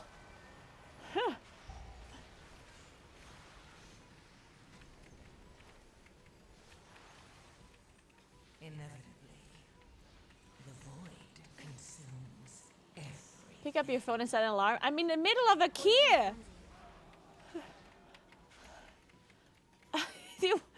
You want me to pick up my phone and put an alarm? Another spy is fallen. This cannot be. Unbelievable. This guy wants me to grief my key. Unreal.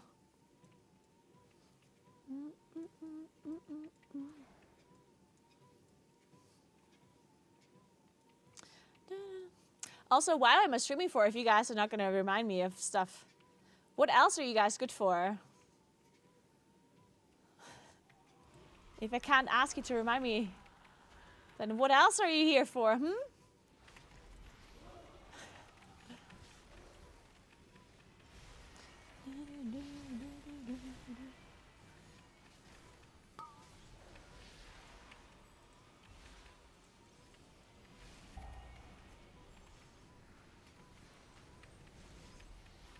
To bully you? That's true, actually.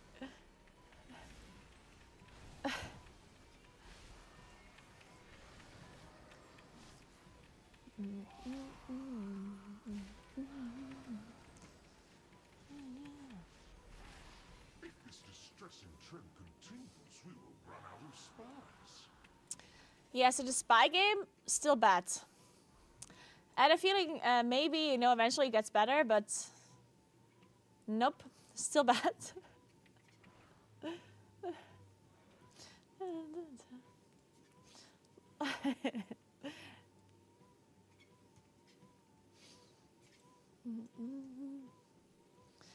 Guys, it's almost Christmas time and I'm so excited. We're gonna have snow, we're gonna have Christmas markets, we're gonna eat cookies all day, mulled wine, eat Pandoro all day. Pandoro, so delicious. Only Coors' Pandoro is delicious though. Inevitably, the void consumes everything. Also, Kuros, I'm so glad you're actually sending me new balsamic vinegar because it's almost empty. Like it's so close to be empty. I eat so much of this balsamic vinegar. It's just so good. It's delicious.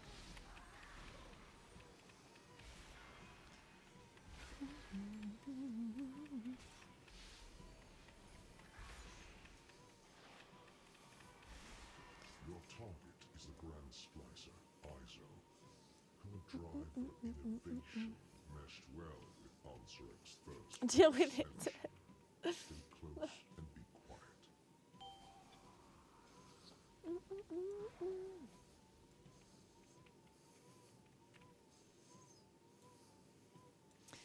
I don't really have many M+ add-ons at the moment. I really haven't optimized my UI around M+ currently, unfortunately. The Transformatory was once the home of our sacred evolution. Izo has made a mockery of our traditions. At the Queen's But yeah, I do have the core add-ons that are part of my weaker pack. a traitor. Our Queen will be so disappointed. First, your little pets will die.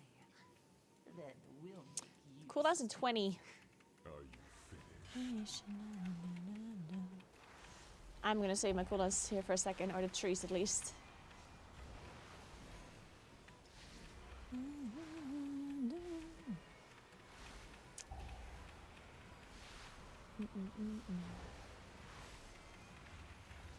Twilight approaches. The frost bites.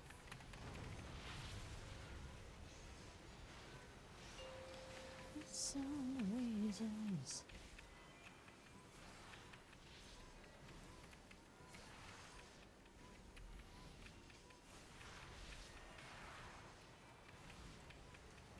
Man, Frosty is ours actually. Wait, I have a question. Did Frosty actually get nerfed at some point? It's my turn. Like since the start of Dragonflight, or since like the start of M+ season-ish? Poison frenzy.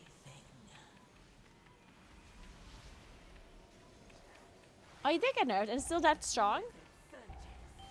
Yeah. Consumes.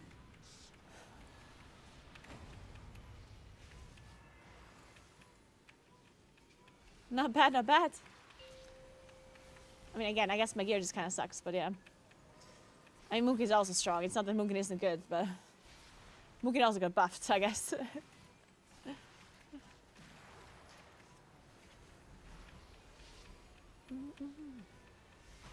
I think Moonkin's gonna be broken as fuck after the rework, probably. I think. I don't know.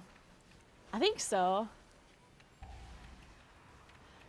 I'm not sure, because Moonkin's kind of strong now, so I wonder how it's gonna affect us. And plus, I haven't really looked at all of the stuff yet, like all of the talents. I mean, I did look at the talents, but I didn't look at the numbers, you know, at the theory crafting numbers.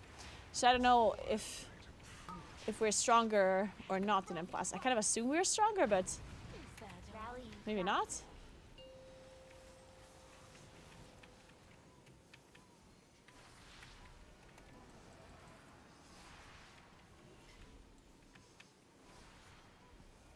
Inevitably, the void consumes everything. Poisoned Lindsay. Must I do everything? Yeah, there's a rework on the way super soon as well. I'm still like so impressed that this rework is so soon. Like I thought it's gonna be like late November. If we get this rework already so quick, or like this patch already so quick. So when do you guess we're gonna get the new raids? Because so many people said like March, but wouldn't that be kind of late? What do you think? When do we get the new patch? Our strands are strong. None will pass. You think March? You think so late? Because I was thinking more like February. No, I mean January is too early. January's too early.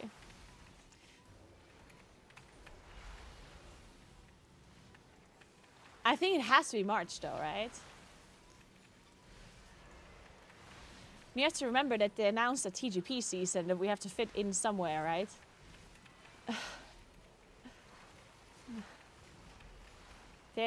Like we know for a fact that we have TGP and MDI this season.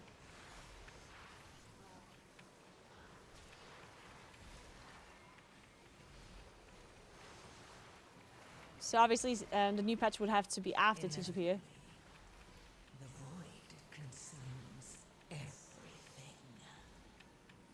Poisoned Lindsay.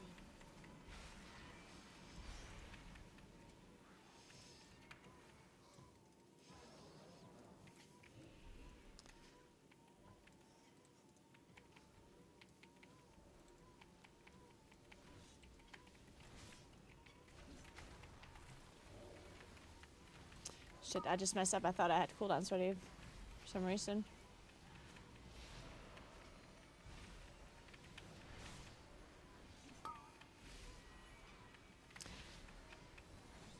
MDI is in November, yes. But as I said, like we still need TGP. And it's not going to be in December, right? Because at the start of December would be too early. And then obviously it's not going to be during Christmas or anything. So TGP has to be January earliest. Fuck, I pulled this.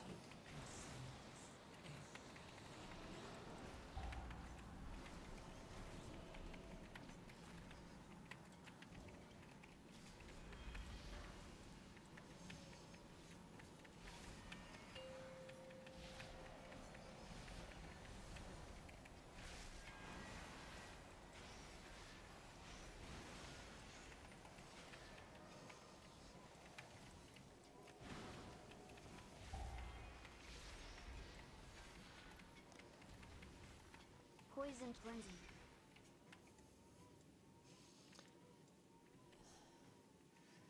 Do you like wait, what? Lumber crawlers.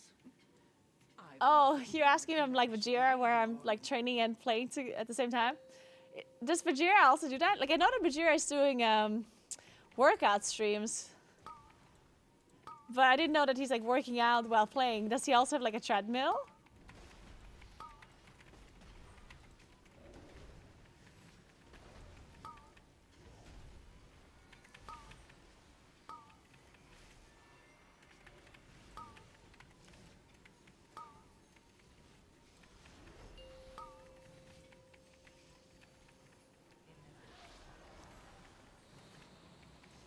Man, I'm getting knocked so far.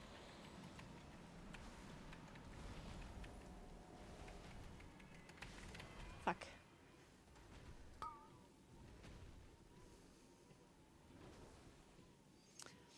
So, the reason why I'm not convoking on an AoE, because convoke is bad on AoE. The spells that convoke casts is Wrath, like the damage spells. Wrath, Star Search, and like, you know, an occasional full moon or whatever, and one Starfall. So Convoke does not cast Starfire. And only like 1 starfall, right? So the time that you spent casting Convoke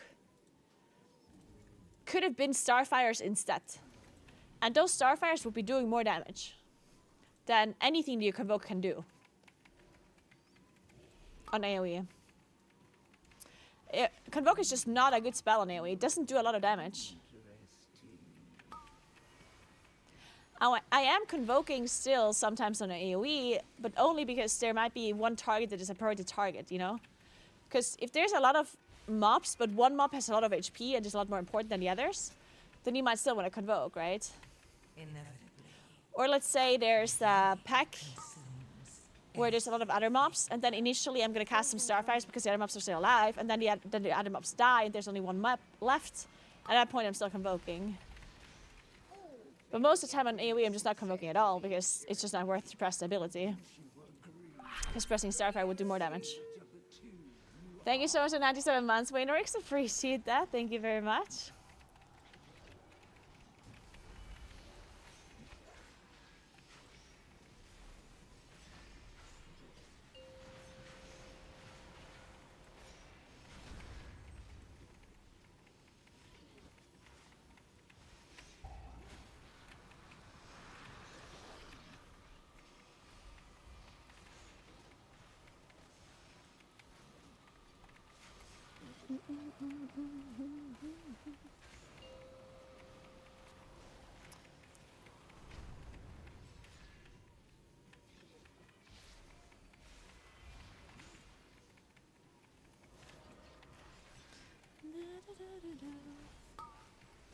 Oh.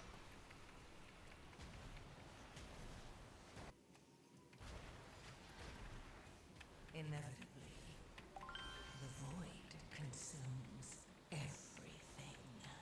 Poison frenzy. Hey, Melton, thank you so much for a sub. I appreciate that a lot. Thank you so much.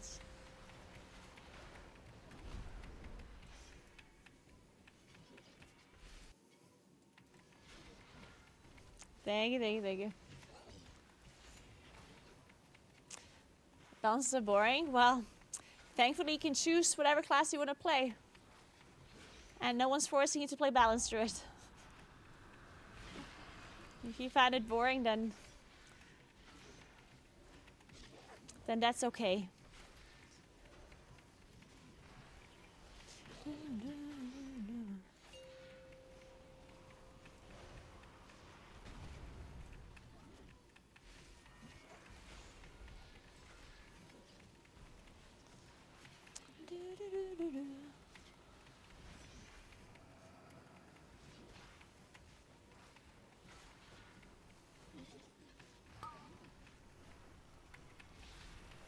I'm saving my cooldowns, I guess. Inevitably.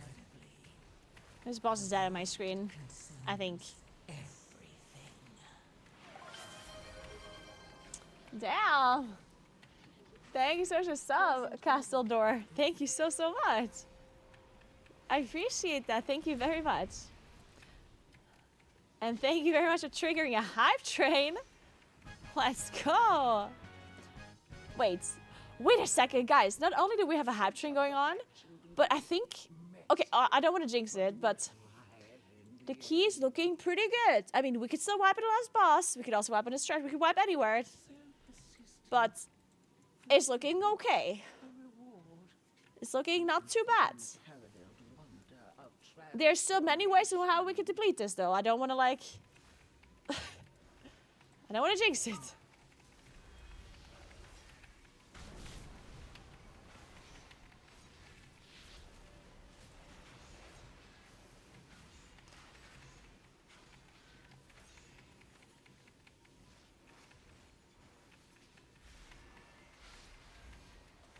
Fix for sure. Good.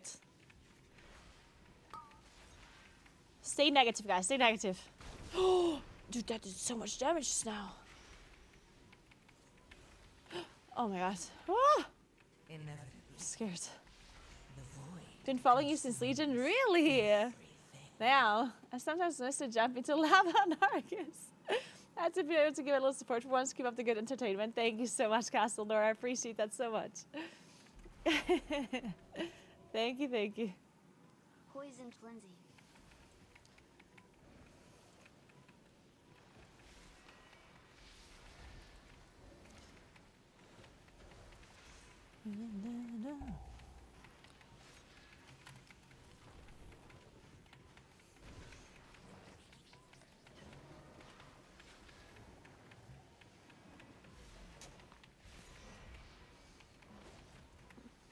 Yeah, next boss is nasty. It does so much damage, actually. It's crazy.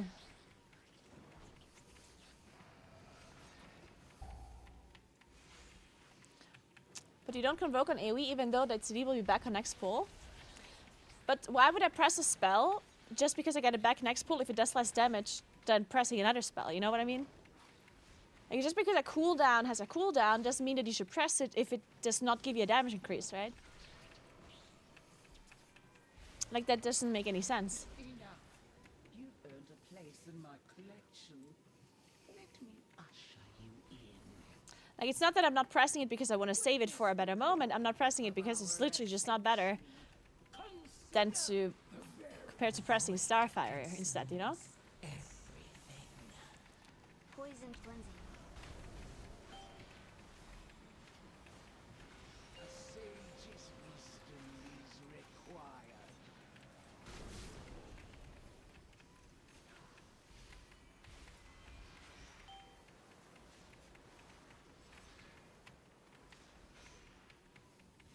What can I make of you?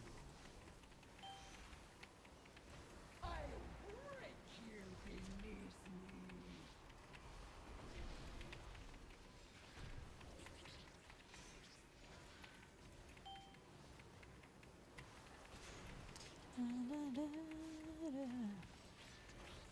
The strongest survive.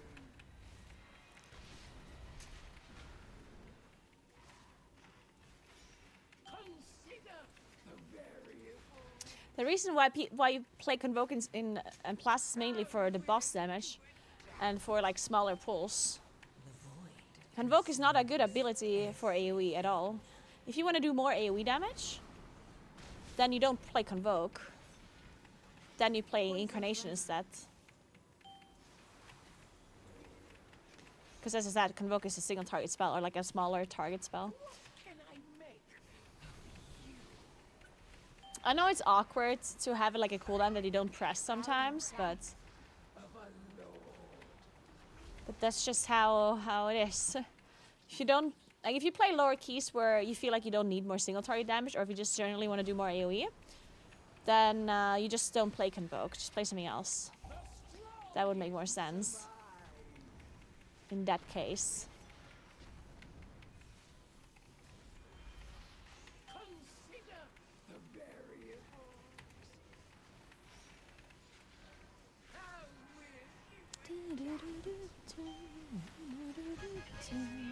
I did it! Let's go! We timed the key. 45 score. Let's go. Incredible scenes. Absolutely furious with the learns of Izo's demise. Nice, nice. I cannot wait to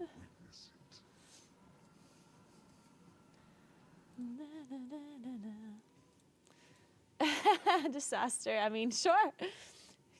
Pressing Convoke does feel nice.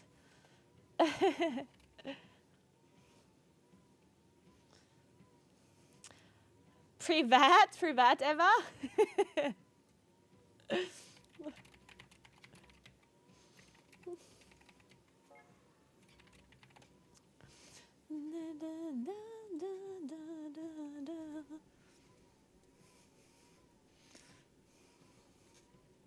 Nice to meet you, Sneaky. New to the stream, but I've seen your YouTube videos a few times. I'm so glad you've seen my YouTube videos and you're stopping by the stream. How are you doing? My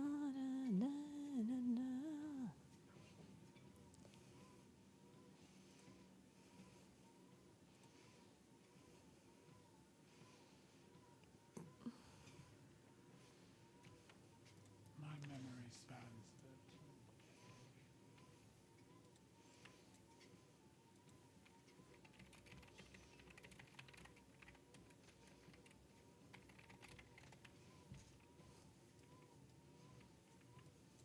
I will repair. I went over to finish the puzzle, got into 12s.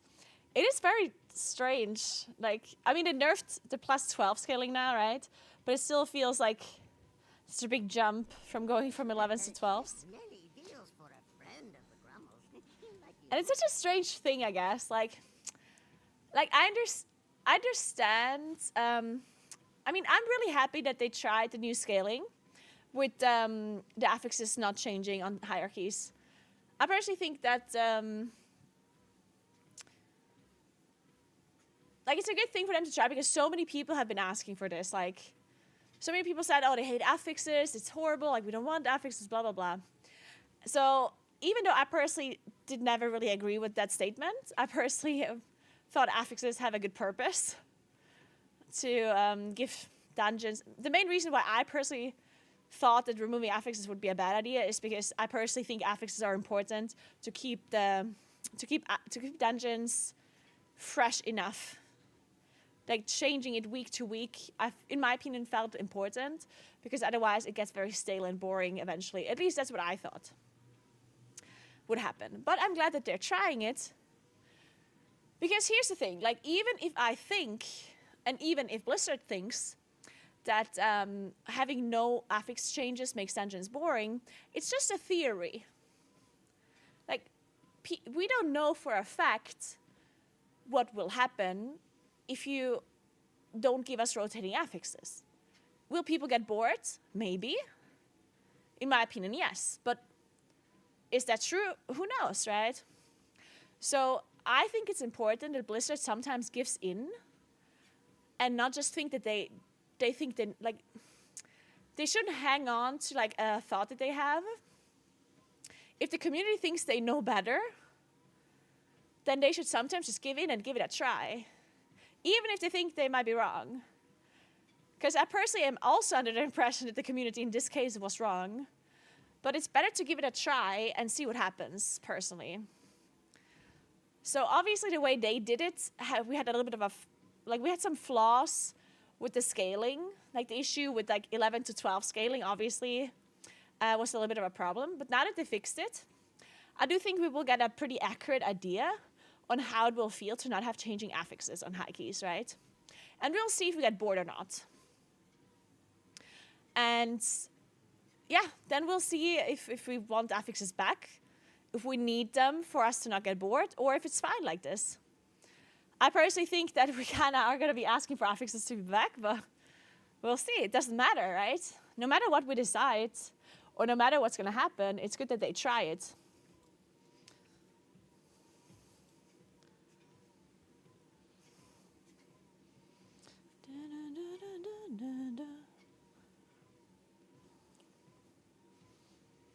Plus feels more fun than it ever did.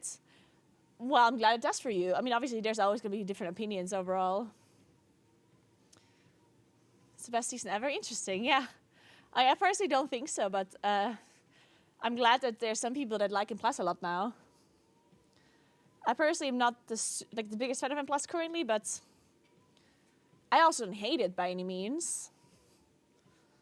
I mean, I am having a good time. It's not quite like Dragonflight Season 1, because Dragonflight Season 1 I personally loved, but a lot of people didn't, so it's always a little bit of personal preference.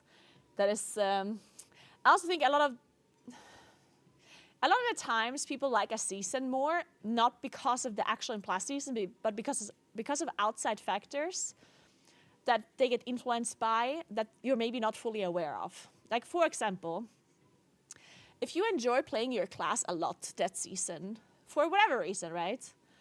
Maybe you got really lucky with gear at the start, or maybe the rotation or the talents that are best for your class right now are really enjoyable to you, or maybe a group of friends is playing this season that you really enjoy playing with, or whatever, you know? Like there could be a multitude of reasons why you enjoy a season more than others that might not actually have to do with the season itself, right? Da, da, da, da, da, da.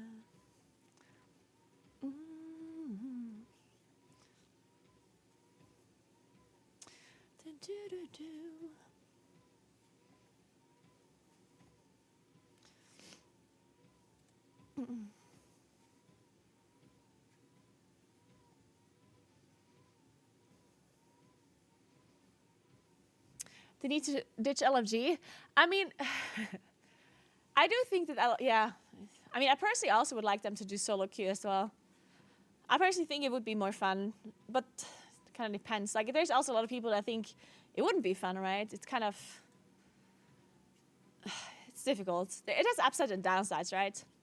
An upside for solo queue would be the fact that the matchmaking, the automatic matchmaking would reduce this whole like meta chasing, right? Because obviously, if I queue up as a non-meta class, I'll just get invited to a group because the system is putting the group together and not us players that are chasing the meta, right? So for the meta thing, it's definitely going to help a lot.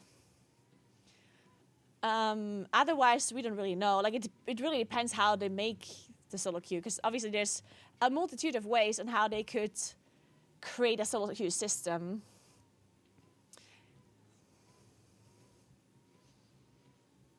Yeah, they did send out a survey on what people would think about solo queue, yeah.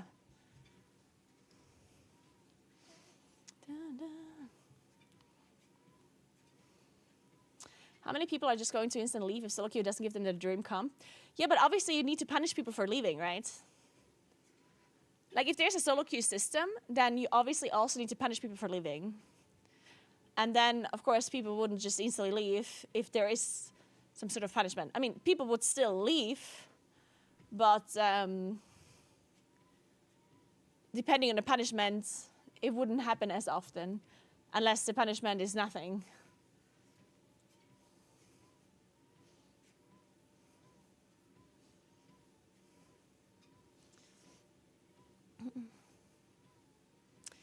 Yeah, right now leaving is a problem because people don't get punished for leaving, right? And the reason why there is no punishment system for leaving right now is because, in theory, you're inviting people at your own risk because we don't have a queue system, right? Now, as soon as we have a queue system, there's also punishments that Blizzard can add to it without it being strange. Because any kind of queue system that we have currently in the game has a punishment for leaving, right? If you queue up for a heroic dungeon, if you queue up for LFR, if you queue up for solo shuffle, whatever. Like if you leave any of these kind of systems that you have an official queue for, if you leave, you get punished. Now, obviously, if it would be M+ related, the punishment would have to be more severe than it just being, oh, you can't queue for 5 minutes, right? You would have to lose score or something like that. And people will not leave the dungeon if you would lose score.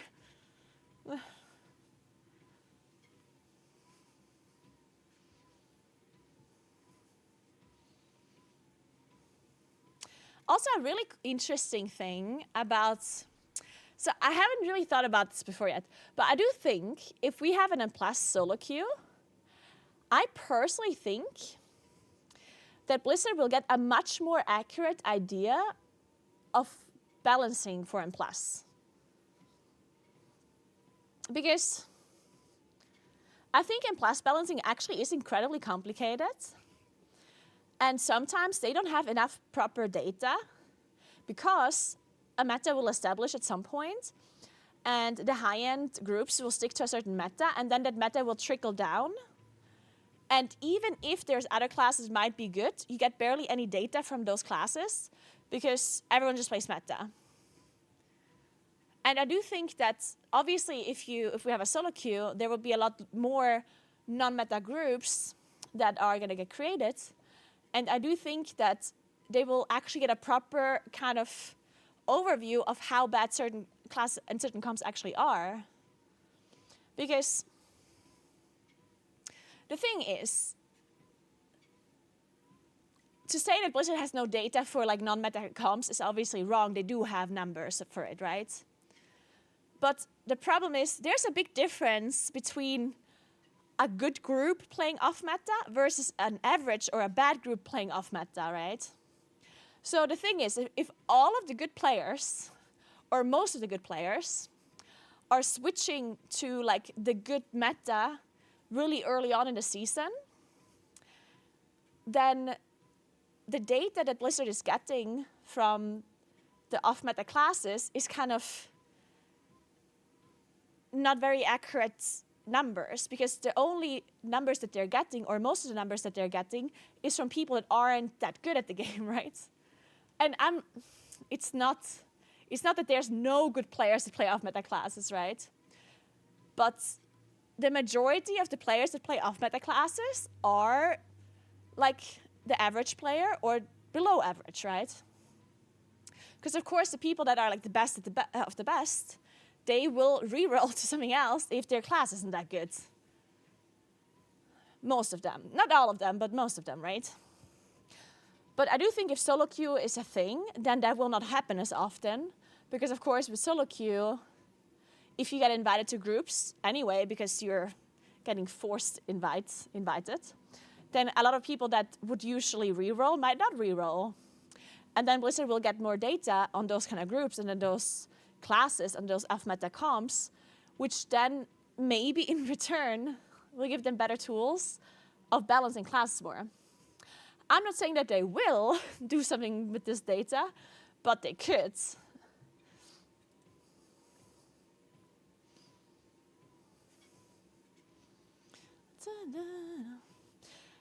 Hey, Jajaxa, you heard that wrong. Convoke only Starfalls once. If you cast Convoke, it will Starfall once. It will not cast Starfall multiple times.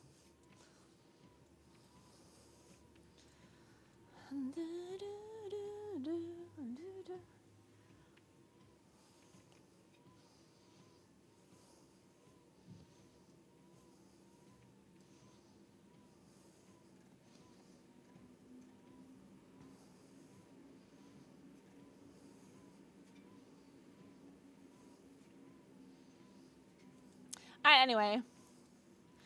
I'm going to bear back 1 second, and then we're going to do one more key. What's the time? Oh, it's so late already. Okay, we're going to do one more key, and then I'm going to play a little bit of Tarisland before I leave. All right, 1 second, guys. We're back.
By the way, I completely forgot to show you this. Oh my god. Look what I got.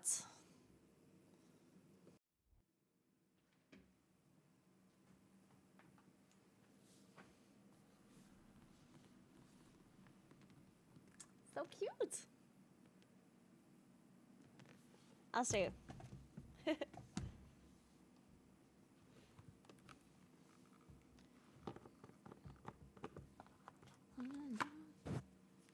And this is a cute little card. It says, congratulations on 5 million hours watched.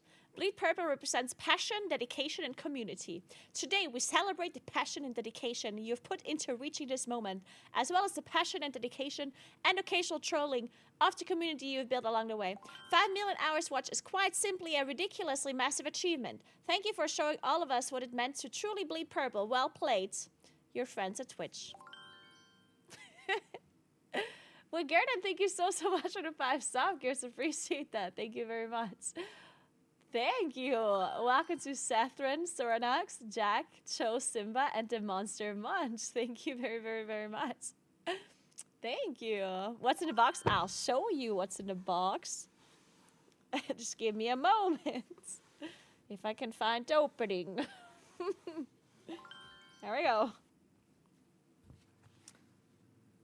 What a fancy ass box. Okay, I hope I'm not breaking it. Wait. Alright, okay.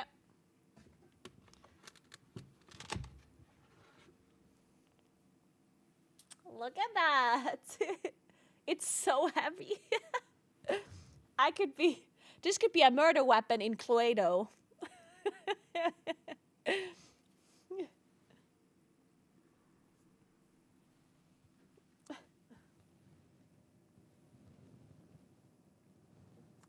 It says, Naguura, 500,000 hours watched. Twitch.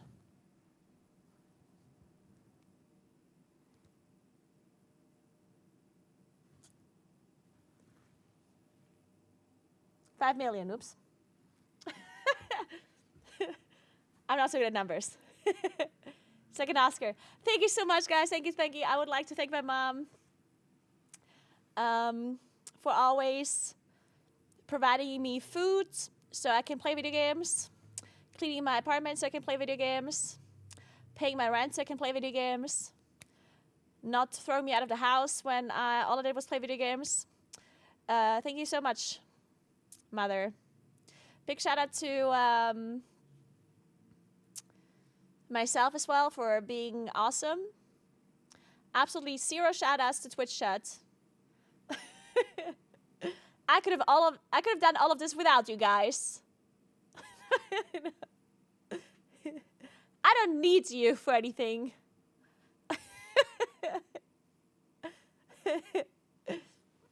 No, it's cute. Look at that. Okay, bye. Bots roll out. You could have watched your stream 24/7, obviously. Yeah, I could have watched my own stream, guys. I don't need you to watch it. Ugh. Well, does that mean people have watched your stream for a combined 5 million hours? Yes. That is exactly what it means, actually. It's so weird because that number just means kind of nothing to me. Like, it's not that it means nothing to me. It's just like such a... Like, what is 5 million? You know what I mean? As soon as I have to count above 10, it's like too much for me. Like, how many hours is 5 million hours? Who knows? I don't know. For your information, that is 570 years. No, is it actually? Wait, is it? No. It's 570 years? Wait, really? Wait, that is kind of crazy now that I think about that. What? 570 years? People have watched me for a combined 570 years? Wait, that's kind of cool, actually.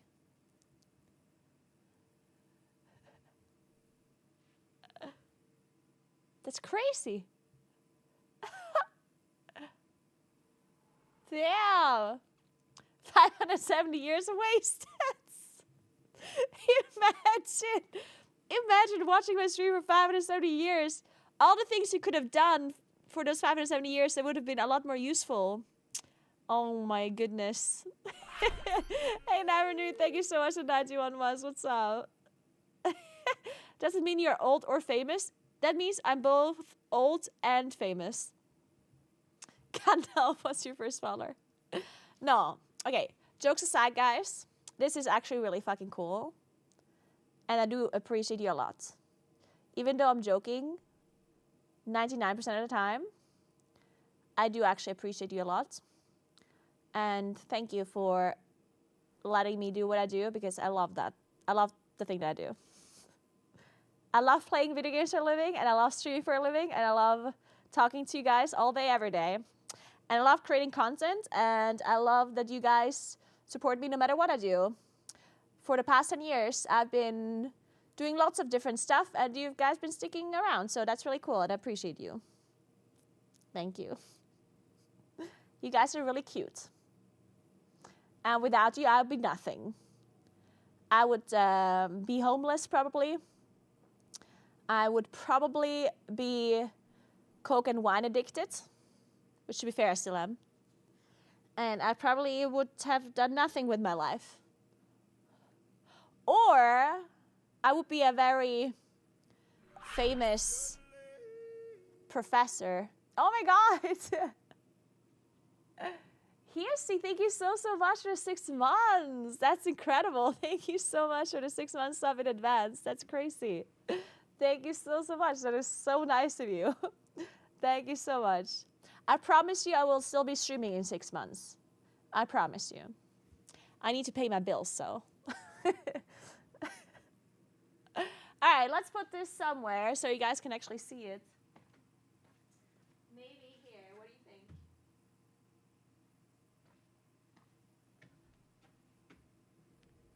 Okay, you can't see there. Where do we put this? I don't know where to put this. What can you see from here? Because if I'm standing here, maybe somewhere over there?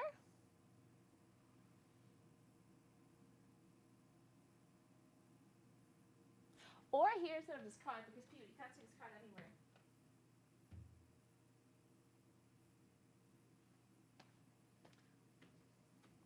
It is kind of cute, I think. This card is very cute. Unfortunately, you can't see it from so far away. Look at this. It is so nice, actually.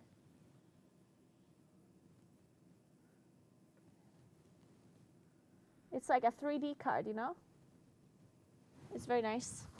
But it's like hard to see. Maybe here.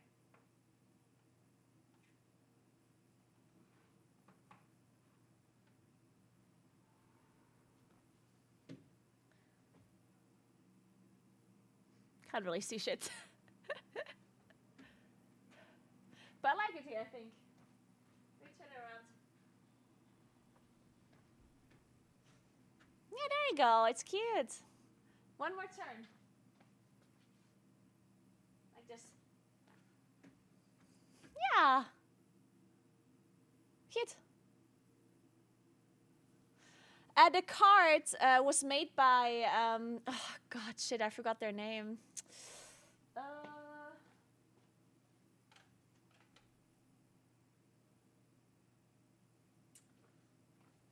Like, it says the name here, but I don't know. I can't read it.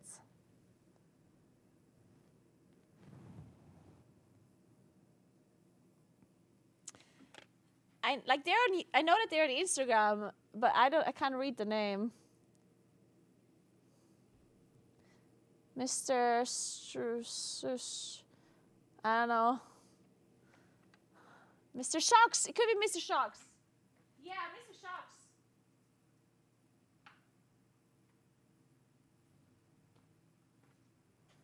Actually, I need to put this somewhere where it's not going to fall off on accident. I don't want to break this card.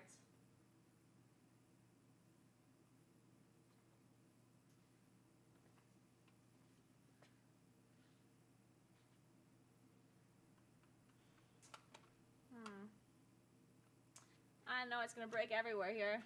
I'm just gonna put it over there. You can't see it anyway, so. Okay, this is a nice little box. Very cute.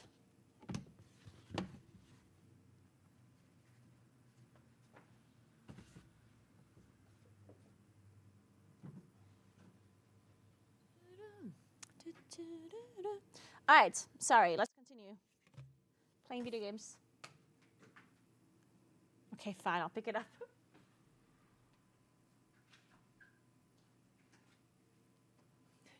You know when you throw something in Florida by accident and then you shortly consider to just leave it there?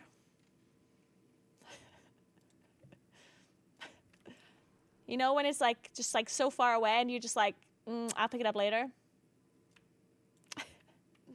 Thank you, Anders. Thank you so much. What speed do you walk? Good that you remind me to continue walking. I walk at like 5 miles per hour. No, that's a lie. 3 miles per hour, sorry. 3 miles per hour, which is approximately 4.8 kilometers per hour.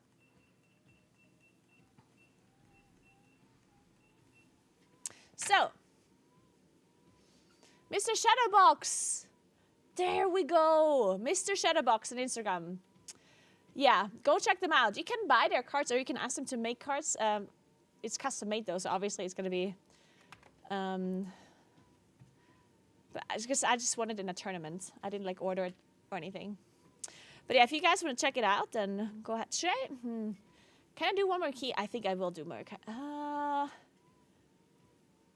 Actually, I will not do one more key. I lied. I'm actually just going to play some Tarisland now. I'm sorry, guys, because I have to leave at like exactly 5 or maybe even a little bit before 5 because I want to be done with the gym at like 6. So I need to leave at like 4:45 or something. So, all right. Let's play some Tarisland. We can play some more WoW tomorrow. WoW is not going to run away from us.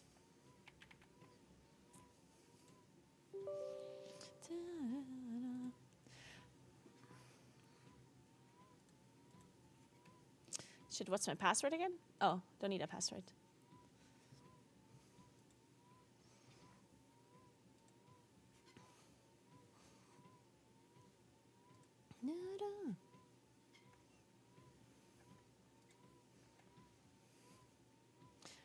Okay, so the reason why we play Tarisland is because, so there's going to be a new season that comes out in Tarisland soon.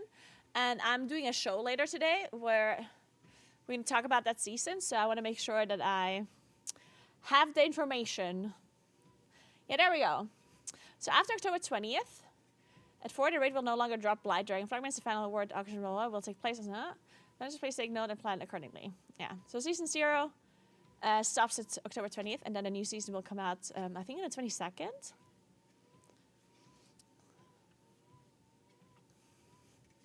Where's my character that I made, like my paladin? Where would that one be? Or maybe it's not on this account? It should be though, right?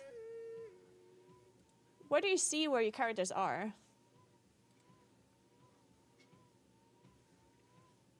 Hey Adhops, thank you so much for 13 months. What's up?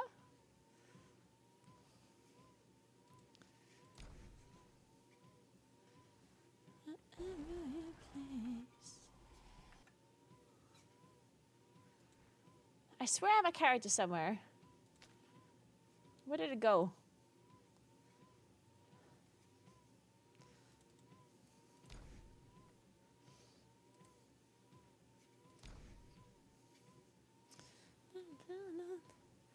Okay, not this one though. This is my level 1 character. I made this one yesterday.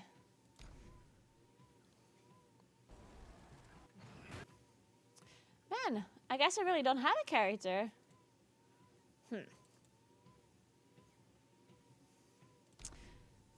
Well, that's messed up. Where did my character go? Did it just get deleted or what?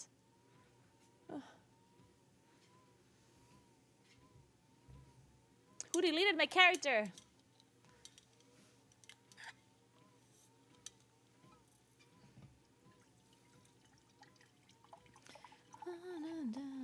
Okay, last bit of coffee for today, guys. Okay, maybe I'm lying. I could be maybe having more coffee later.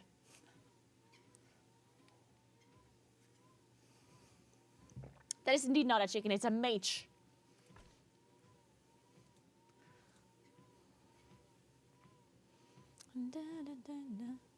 I do really like the graphics of this game.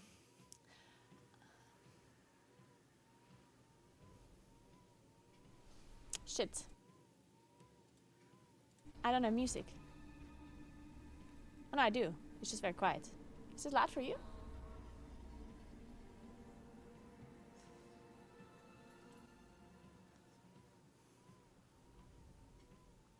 Hey, are you all right?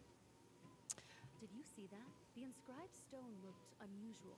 The inscribed stone Tap looked the navigation unusual. Okay, I'm not gonna do lore though. No lore.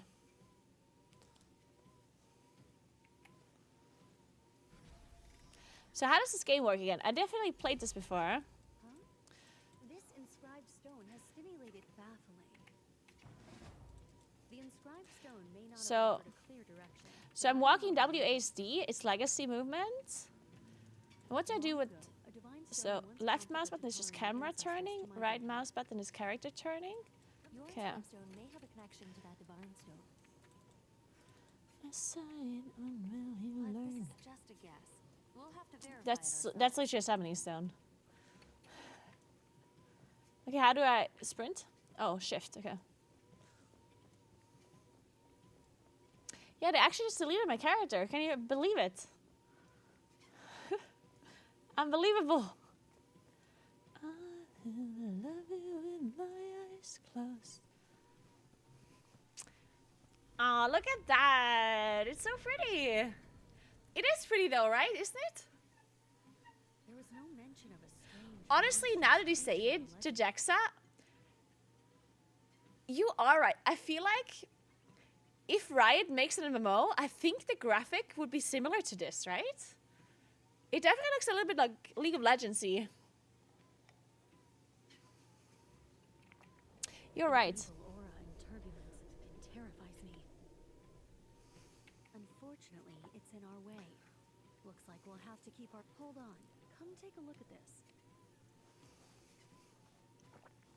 Rolling Stones. They're still working on it, but I think it got totally scrapped. You won't see the red demo until like 2030. I mean, it didn't get totally scrapped, right? Like they said they didn't. But All right, let's move on. like, I don't know. Maybe there's like 2 people that are working on it. So they're like, okay, fuck it. We're going to give them those 2 players. Those 2 people, we're going to pay them to work on it. And it's going to take them 20 years. And in 20 years, once they're done, they have to start remaking the engine because it's outdated.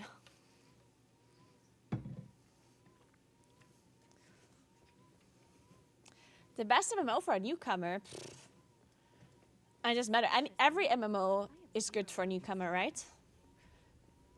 In case of like difficulty. I don't think there's any MMO that you should start with over another MMO. I think all of them are fine to start out with.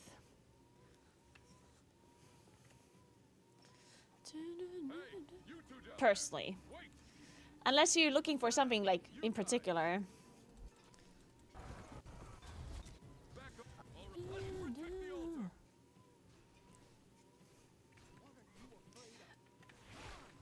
Okay, let me see what I have. So, I have water bomb. Launch water bombs to attack the target. Each bomb deals magic damage equal to 35 severe. Attack plus 28 and grants you 7 water energy. Shoot an ice spike at the target, dealing magic damage equal to... Oh yeah. When you have water energy, it will automatically consume up to 30 and convert it into an equal amount of ice energy.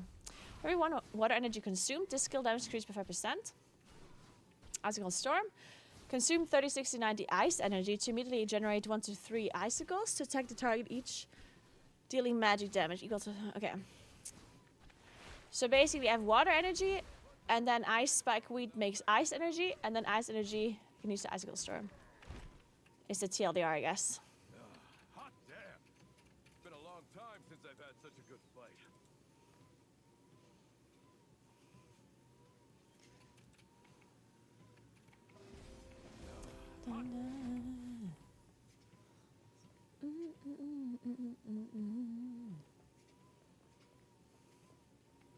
It's interesting because when I created a character, it said that a name with Naguura already exists.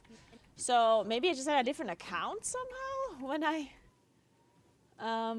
played the game before. This is the I don't know. Whatever. It is what it is. Outsiders? Are you here to fix I don't trust them. Look at the guards watching them. Seems like it's not just in my Oh, really? Gross. Okay, that's actually so stupid. Wow.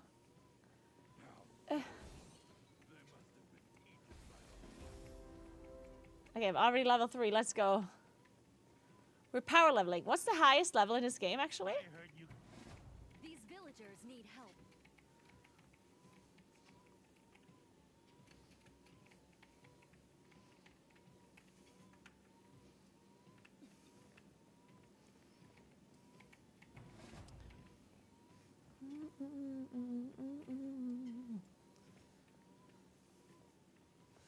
What's this? New displaced. Skill obtained. Flash to the second. Oh! Nice. I do like me some blinks.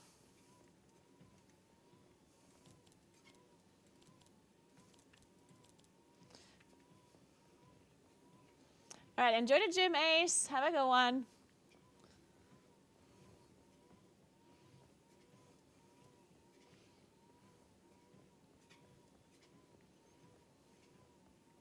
The chieftain.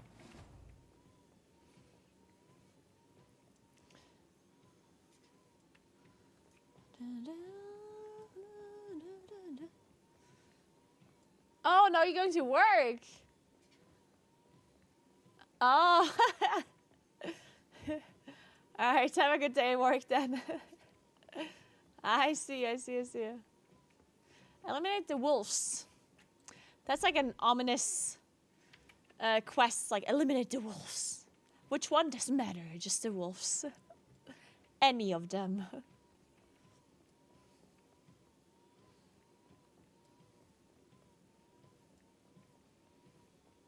How's going Tarisland? Is it better for PC?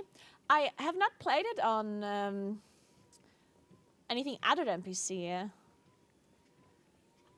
It is crazy to me that you can play this game on PC though, on mobile. It's actually just so crazy to me how insane some mobile games are nowadays. It is pretty crazy.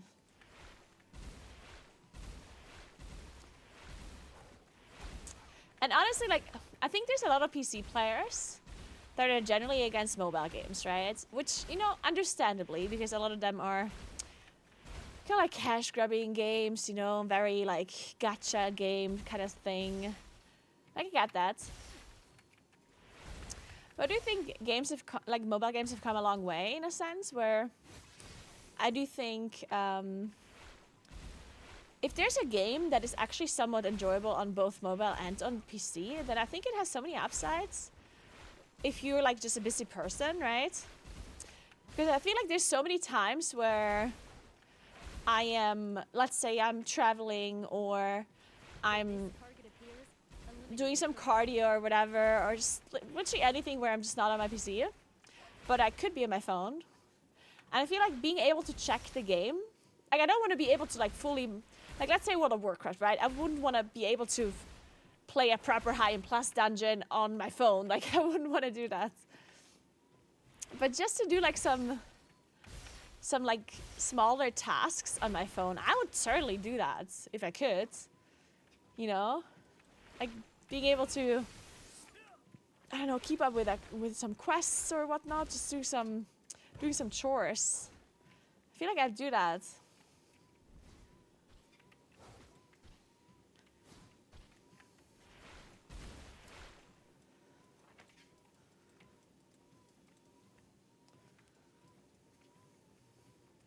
Okay, where do I have to go? Oh. I have to kill this guy. I do have to kill this guy.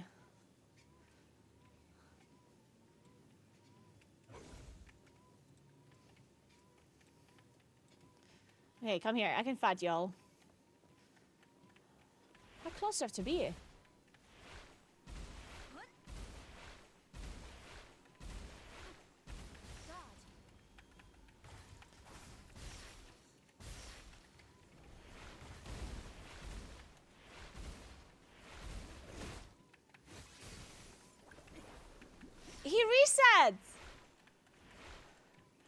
that's messed up.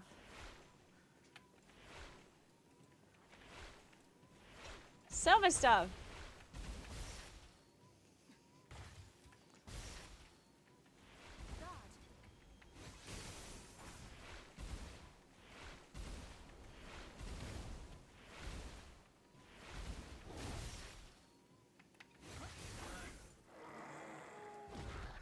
Tap the button to equip quickly. Ooh. Upgrade, let's go. Yeah, inventory management, crafting, stuff like that. I feel like all of that would be really nice to be able to do on mobile.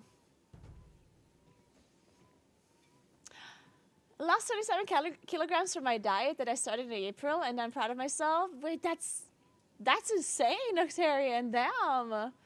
Wow, that's super sick. Wow, well played. That's really, really cool. Good job. That's amazing. Also, I'm going to further to lose more weight. Nice, Nectarian. Good luck with your journey, with your new kind of life. I hope you reach your goal and you have a healthier life, and I hope you feel better. That's really cool to hear. Lord, this is the order from the chieftain. You're the only person streaming Tarisland. Well, I like being unique. And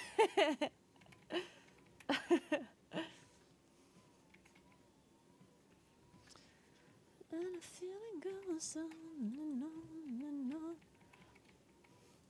I do think there's probably going to be more people Sorry for the wait. streaming it soon, I heard a though. report from the guard that you helped the villagers solve Because many there's a new tough season problems. coming out, right? Here are the rewards for you. I'll take this ring. So presumably there's going to be more people streaming it soon. And also just playing it.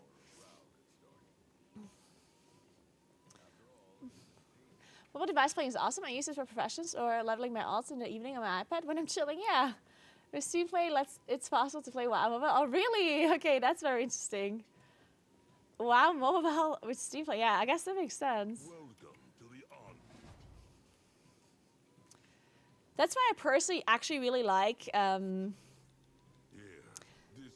like Hearthstone and TFT. I used to play a lot of TFT on my phone. It does look like you're inscribed stone. And not like super competitively, because I mean obviously playing it on your phone is going to be very difficult with doing like switching comps or whatnot. So I've mainly just forced like one singular comp and just always do the same thing every time. And now I play Hearthstone because I joined this tournament in spring, Unfortunately, and I got coached do you still remember for a little while, and then I started playing Hearthstone a bit to just get better at it. And now I'm playing Hand Buff Paladin a lot while I'm cycling, and I'm enjoying it so much. It's so nice. Again, I'm also not trying to do like some super insane, super competitive kind of Hearthstone gameplay, but I was kind of close to Legend at some point. Now I'm not that close anymore because I feel like I'm not playing enough to be able to get Legend before their season resets every month. For me, the seasons are just too short. I'll wait for you. I'll wait. try the new AoE skill. Try the new AoE skill. All right, let's try the AoE skill. Oh, it's Blizzard. Cute.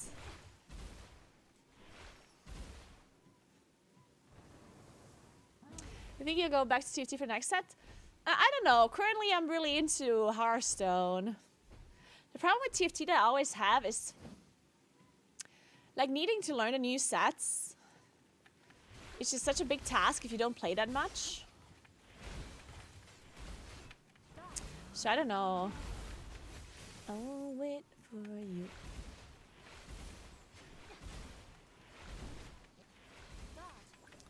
But if it's a lot of fun, and if there's, because the one thing I like doing with TFT is I always like forcing low reroll comps. Like either a 1-cost reroll or 2-cost reroll, because those are usually the easiest ones to reroll. And as I said, I don't really have, like since I'm playing on my phone, I don't really have the ability to switch comps as I go, so I kind of have to do a forced reroll kind of comp. And then sometimes there are certain sets that don't have a lot of low cost rerolls that are good. So if there's a good one that I actually enjoy, then maybe I'll play some TFT again. I will wait for you.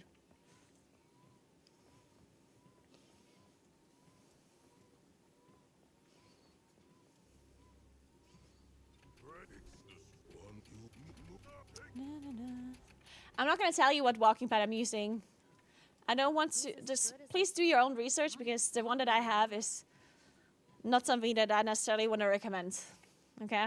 Because it works, but I'm not sure how much longer it's going to work, because sometimes it smells like it's going to burn up any second.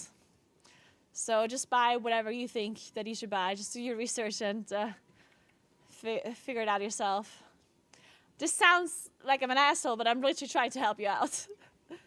Like, I don't want to influence you with the decision that I made, because, as I said, I cannot necessarily recommend this. It's also that, like, I'm not saying that you shouldn't buy the one that I have, but I definitely want to, like, use it a bit more before I'm recommending it. No.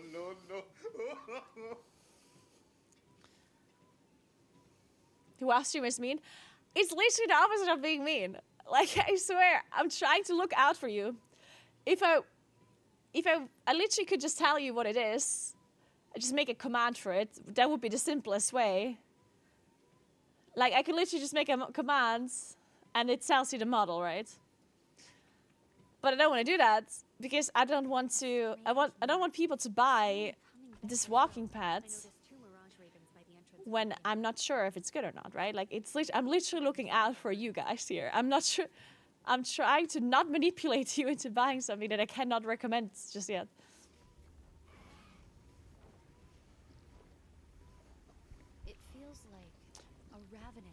You can tell me so I can avoid buying it, but I don't want you to avoid buying it either. That's the thing.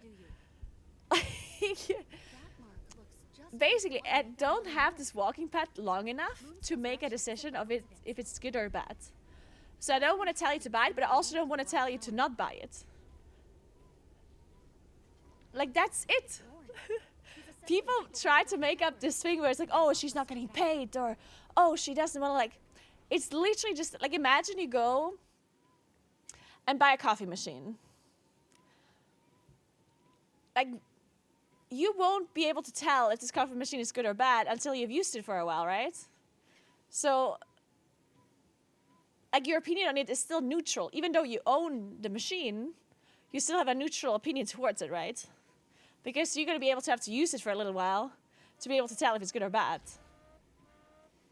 And I want to, like, that's the same that I have with this walking pad. Initially, it worked just fine. And then at some point, it started, like, doing these things where I'm like, I'm not sure if it's bad, because maybe I just didn't care for it enough. Like, maybe I have to oil it more and stuff. Who knows? So I'm going to have to use it for a bit more before I can have a proper opinion on it. So for now, I just don't want to recommend it, but I also don't want to not recommend it. So I'm just not telling what it is, because you know what I mean? Because, again, I also don't want to say it's bad, because it's still working. It's not that it's not working anymore. It's not that it's broken or anything. Dim caverns at the foot of Black Tower. Danger lurks in the unknown. So we should recruit 2 more allies. Yeah, there you go. Sorry, like, I said this a lot more aggressive, or it came across more aggressive than what I really meant. All I'm saying is that I don't want to necessarily give an opinion on it.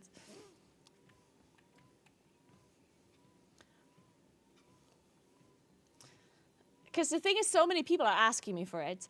And initially, I just told people what it is, because I didn't really think anything of it, you know? Because when I, like, for example, when I buy a new mouse, people ask me, oh, what mouse do you have? And I just tell them, right?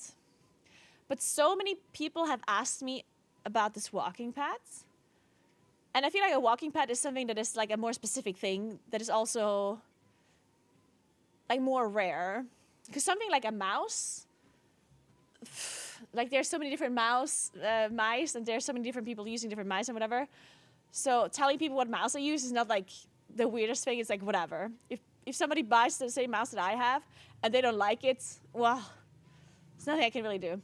But walking pads, I feel like it's like a very, very specific thing, and that there's not many other people that have it, so it's hard for people to find opinions on them.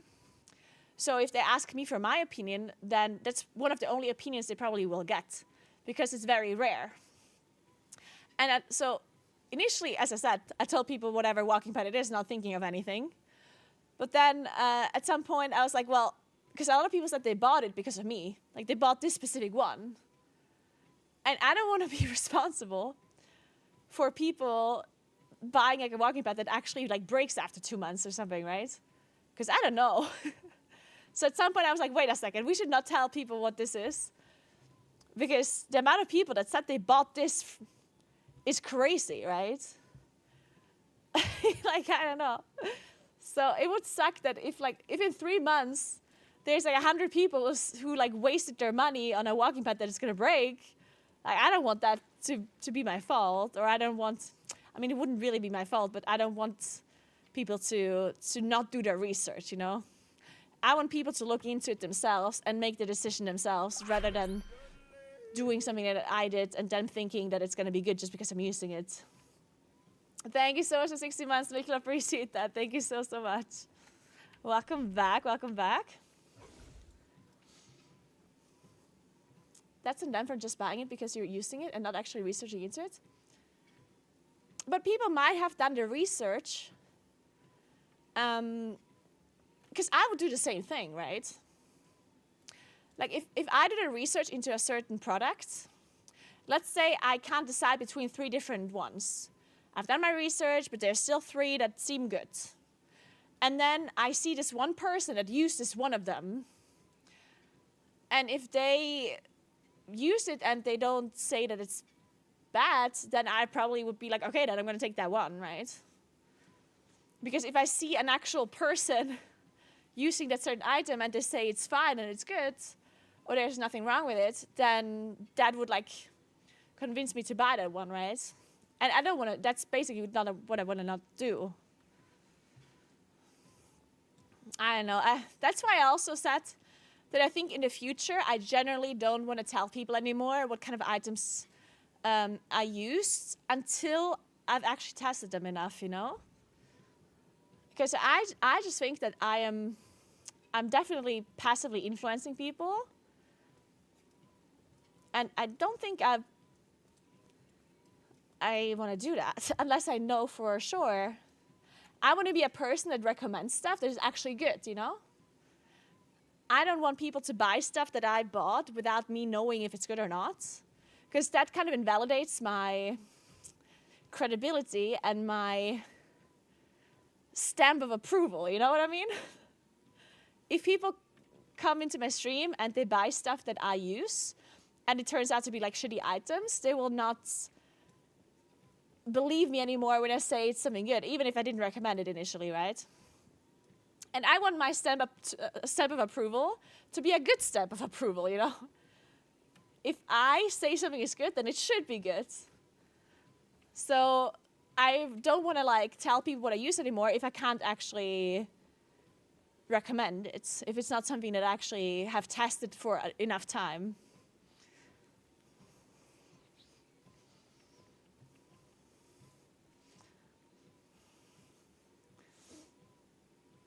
Be right back buying a purple/pink crop hoodie. I mean, it is a nice hoodie. I just bought a walking pad after some research. It seems like there's a lot of good ones. It just depends what you're looking for in features. Yeah, for sure. I mean, there's a variety of different ones. It really kind of depends on what you're looking for. Jog, walking, climb, include the bar for watching stuff phone. Yeah. There's a lot of different stuff that you can look into. I had the same thing when I was looking into them, where initially I just wanted to go with like a somewhat of a cheap one because I wasn't sure if that's, like I wasn't 100% sure if I can walk and stream a lot. Like I wasn't sure, maybe I'm just gonna, like I was thinking, okay, maybe I'll use it for like a week or two, and then I get bored of it or I don't want to do it anymore. Because obviously when I'm streaming, I'm working, right? And if it would have somehow interrupted my stream, or if it would have influenced my stream badly, then I would have stopped using it. So I didn't want to invest into like some super crazy high-end walking pad. Because I just wanted to try it out. So I looked through mostly the cheap walking pads just to give it like a try. And I didn't even buy it. I put it on my throne wish list, right? I was thinking that if somebody feels like they want to like gift a walking pad to me, then that'd be really cool and I would love to try it. But I wasn't really sure. And then someone did buy the walking pad for me. An anonymous gifter, by the way. Thank you so much again to whoever that was. And adjustable desk, and I obviously love it. I've been using this walking pad and adjustable desk combo for a long time now. Well, a long time, but for like 2 or 3 months. And I do love it a lot, and I've been using it so much. But now I'm at the stage where I've been using it so much that, you know, I might actually want to get a better one, just something that I have to look into again. But for now, this is fine, right? As long as this one works, I'm good.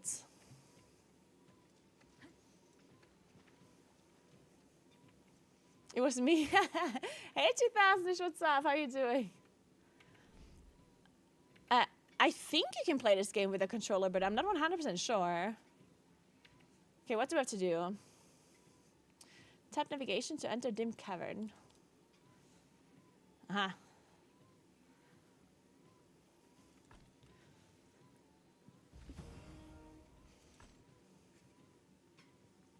All right.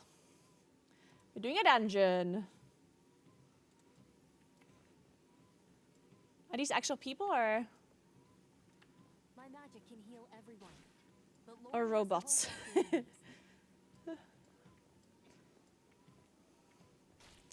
I think those are robots, guys. I think we're playing with the AI. I'm gonna AoE this down. You better have aggro, mister. stay alert. We have tougher battles to fight.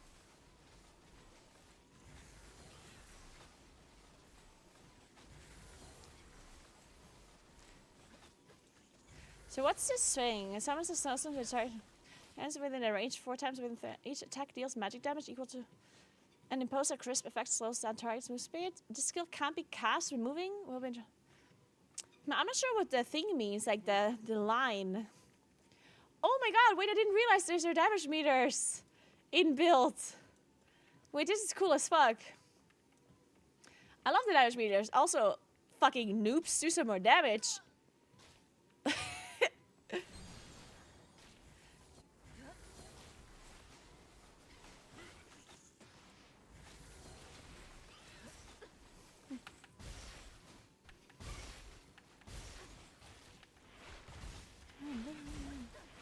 Okay, I take it back. I'm the noob.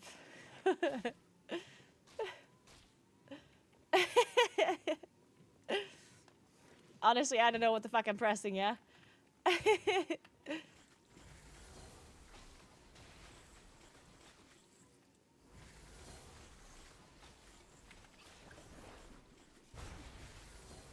I'm just gonna press the things that light up from now on.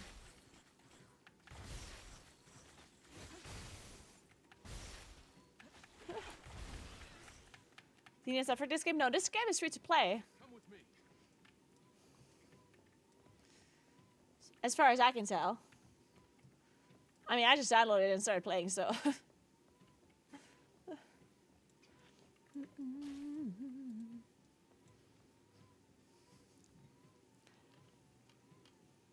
But yeah, I do like the UI. It's very pretty. The damage meters are very clean.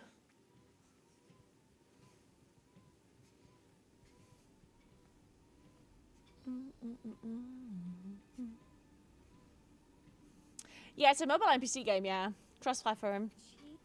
I've never played it on mobile, so I wonder how that's gonna work. 'Cause I did hear that some of these bosses are actually really hard. And when I say really hard, I mean like they are a challenge. So I don't know how you do that on a mobile, but I mean I've seen things on mobile before Like what is the League of Legends thing called on mobile? Like Wild Rift? Yeah, people are crazy, man. I don't know how people play Wild Rift, but it's insane to me.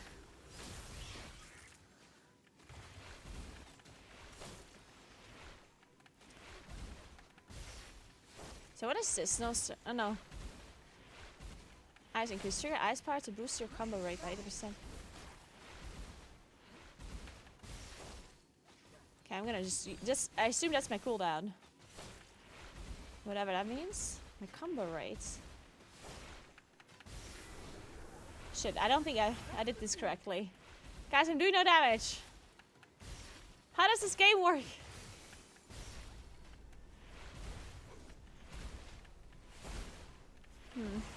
I probably was supposed to kill the spider web here.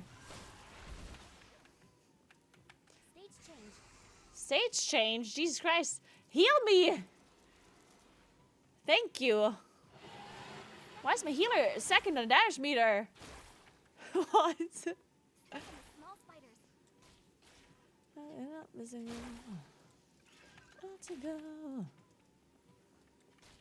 Attack, minions. Eliminate the elite spider. Demon spiders. Dodge. Elite demon spiders. Let's fucking go. Dodge. Dodge. Whoa. Why am I getting gripped by a demon spider? Jesus. Go. Let's go. It's Ansurek, guys! I just realized. If I can't kill Mythic Ansurek in World of Warcraft, then I'm gonna kill her in this game.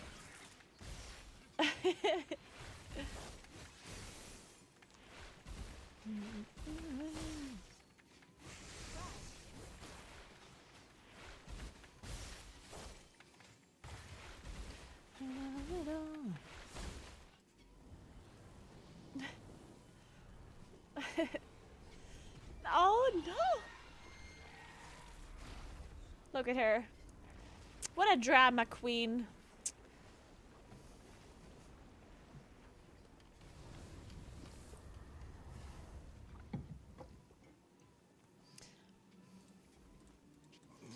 Go. Look at that damage percentage. Yep, that's all me. Why am I at the top when I'm not actually top damage? What is this? This is so dumb. Loot. Please tap the navigation bar.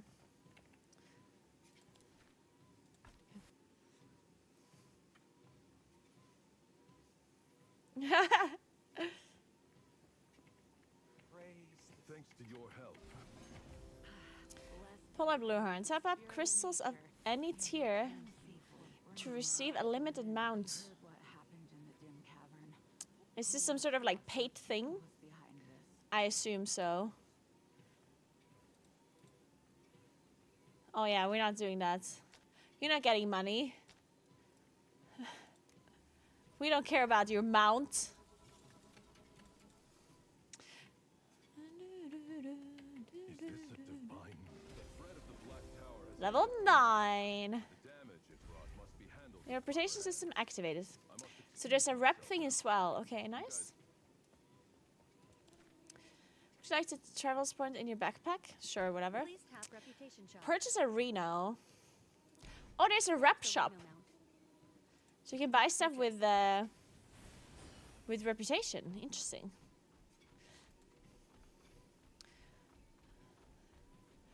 Or what does that mean? Silver coin. Coin? A currency that circulates among all races, essential for your adventures. It can be used to purchase items from the reputation shop and to cover other specific expenses. Okay, so... Like, does this mean that I can buy stuff here with, like, this currency? Or does reputation mean that I also have to unlock it through reputation? Like, why is this locked? For example. Oh, level 2. Oh, this is locked behind levels. Like just normal character level. Level 30. Ah, okay, yeah. So there's things that are locked through level and through reputation. That's interesting. Okay, cool, cool, cool. I mean, that's the same as like renown levels, I guess. Have you ever forgot to walk and fell off? Not yet, but it might happen any moment, honestly.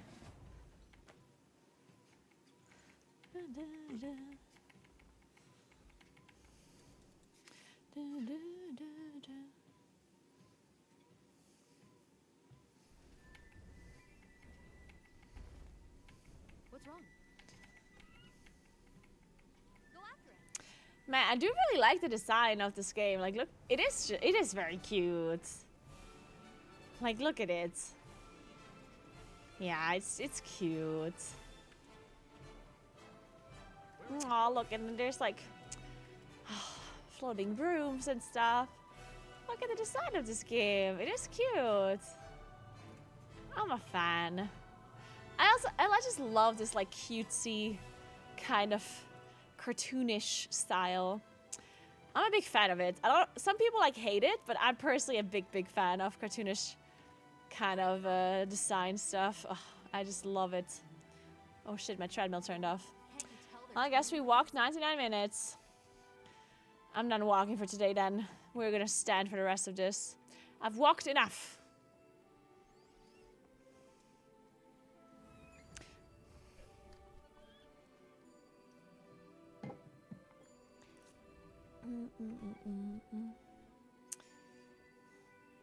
Looks like a gacha game.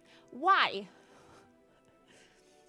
I swear people are always so negative towards new games. It's like, oh, this looks like a gacha game. Why? What makes you think it looks like a gacha game? I'm not saying that it isn't a gacha game, but why be so negative from the get-go? Why couldn't this be not a gacha game?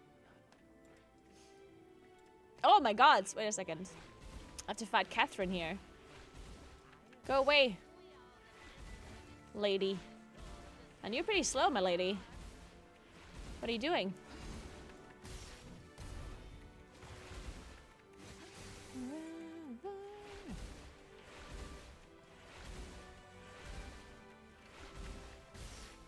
But yeah, I don't know. It could be a gacha game. Like, I don't know. It could very well be. Help, please. Come on. She can heal herself.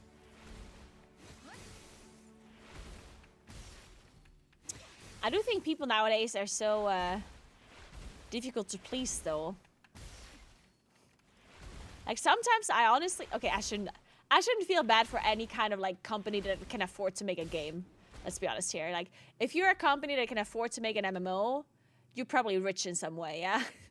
You're indeed exceptional. So I shouldn't necessarily feel bad for them. But sometimes I do think that it's incredibly difficult to please people. Like you could have the most passionate like team that makes like the most amazing game, and then the server goes down for 2 hours on launch day and people will like say it's the worst game they've ever played and they want their money back, and you know what I mean? Like I swear the MMO community is so difficult to please nowadays. People don't give games a chance. This is your current talent specialization tree. This is the talent tree of the current spec. All right, what am I? I'm Frost. Okay. Talent effects will be Talent displayed effects here. will be displayed here. Okay. Spend talent points. Spend talent points to activate talent effects. Tap the plus sign to learn how to obtain talent points. Okay. Don't get me wrong, there's also a lot of shitty games, but yeah.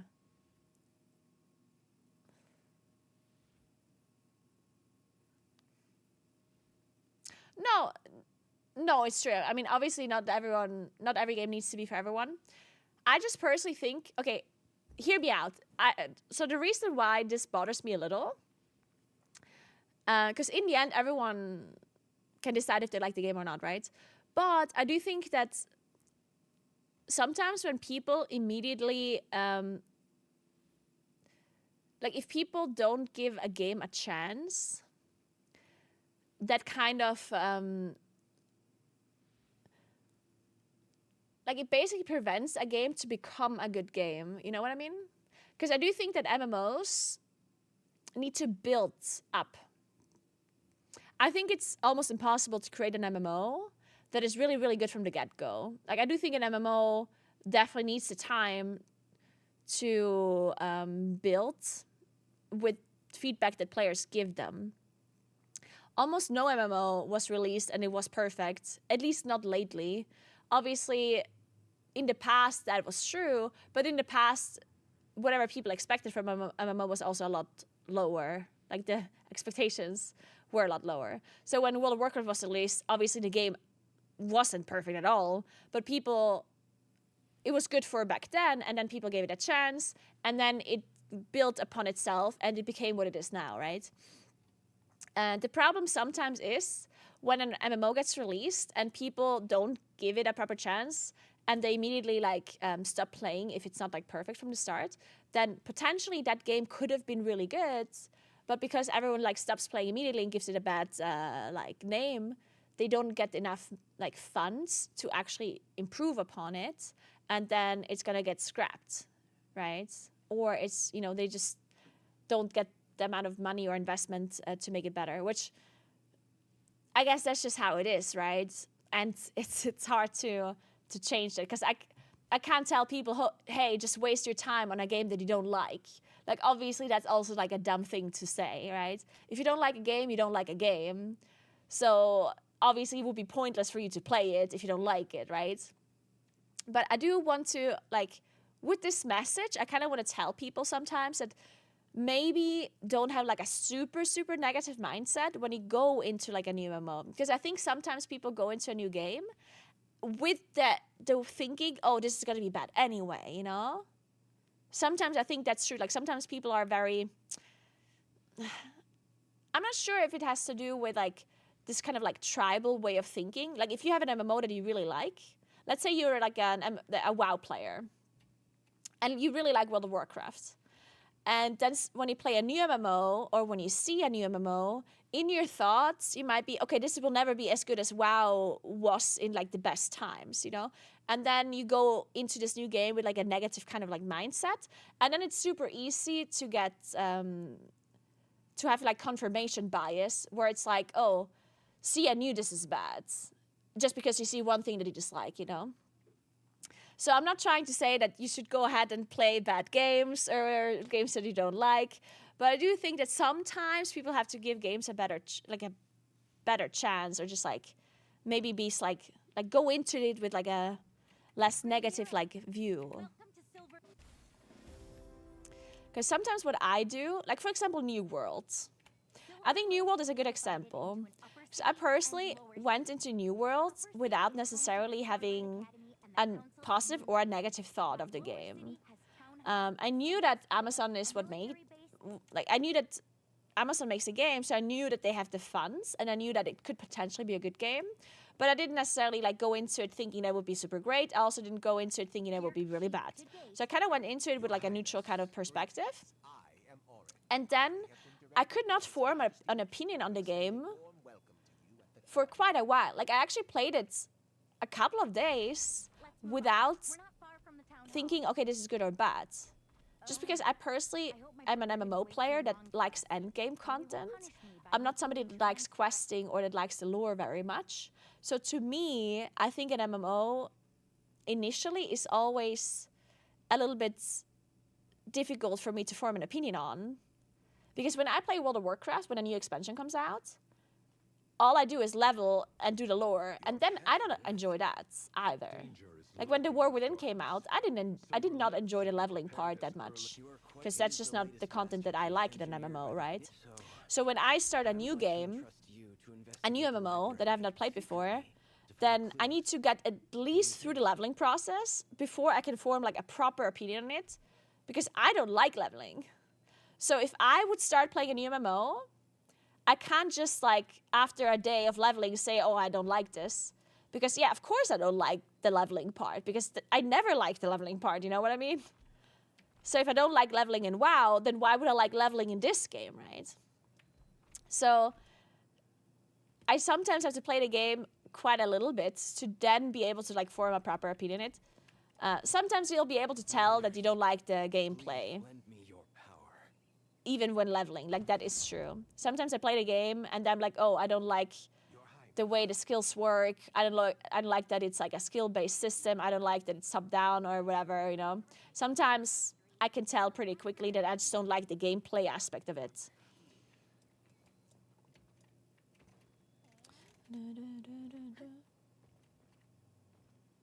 Wait, I need to read this message real quick.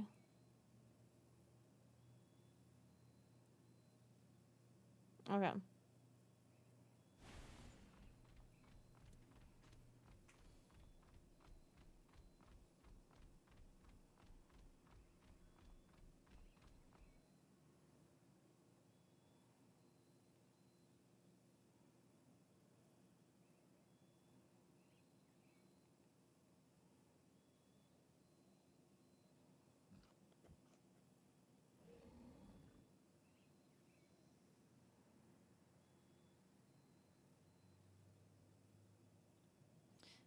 One sec.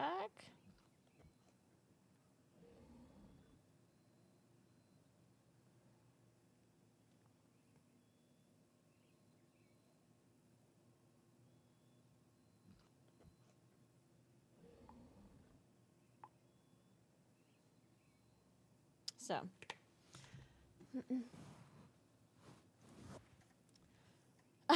Hey, Blazy. I know people who spend more than 5K on this in the first month. Look at all that on Blasphemous game rating. Yeah, I heard like the main reason why I wanted to play the game again is because of like Liquid playing this game, right? Like they actually played the game a lot, and they played Endgame, and they thought it was actually pretty difficult. And that's the most important thing about me, like for me in a game. I want there to be difficult endgame content, because I personally am not going to play a game if all I do in this game is like easy kind of chore content, you know, and leveling, because that's not what I'm into. But yeah, everyone plays MMOs for different reasons, obviously. People are jaded. That is true. People are certainly jaded. And I mean, honestly, you can't blame people, you know. I feel like the entertainment industry in general is just so like insanely huge right now that like you can't blame people for not wanting to waste their time with something that they don't immediately enjoy, right? Like, hey, Sub-Zero, thank you so much for 2 months, and for the tier 3, thank you so much. Appreciate that. That is so nice of you. Thank you so much. Thank you. I hope you're doing well. All right, I'll look elsewhere. Thank you very much.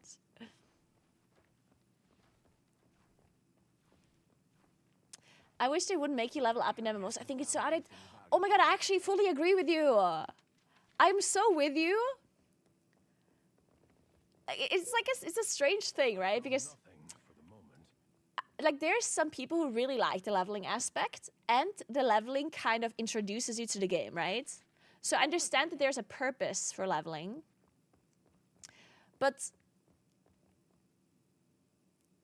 there's an argument to be made where the leveling aspect actually turns off a lot of people from understanding if they enjoy the game or not, if they mainly play MMOs for like more endgame content, right? Because I do think like MMOs are obviously this like huge kind of like genre of a game where you can play MMOs for so many different reasons, right? Some people play MMOs for collection purposes. Some people play MMOs because they want to level multiple different characters. Some people like the lore. Some people like raiding. Some people like PvP. Like, there's just so many different things you can like about MMOs, right? And the problem is, if you're a player that mainly likes the endgame, then it's super difficult for that kind of player, and I'm one of those people, to figure out if you like an MMO or not, which really demotivates me to even try it. Because if I try a new game, I feel like I have to put hours upon hours upon hours into this game for me to even know if I like it or not. Because I have to level up my character, I have to go through some chores to get some items to then be able to try out like the endgame content, right? And that is so off-putting when with the amount of entertainment we have right now, like the fast-paced like entertainment industry, right? We have an attention span of 2 seconds. Like, I swear. Like, you step through your phone looking at TikToks, like, if it's longer than 3 seconds, it's too long, you know? And then they want us to level up a character in an MMO before we know if we like it or not. Like, come on now. I can't pay attention for that long. Like,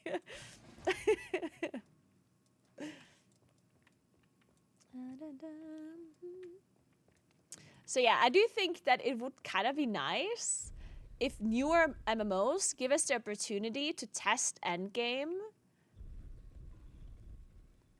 much quicker, you know?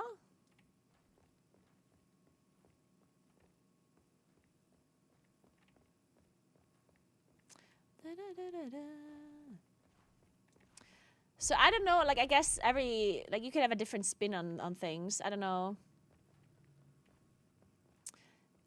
I have to light up the lamps. How does this work? Oh, I literally just had to rotate once. I have to rotate it back now?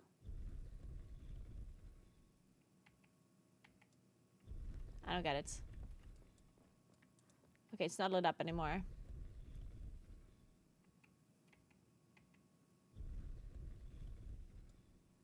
It's lit up now. Did it almost lit up too? What is that? You should light up 2 lamps. I did light them up. See, this is what I mean. I hate questing.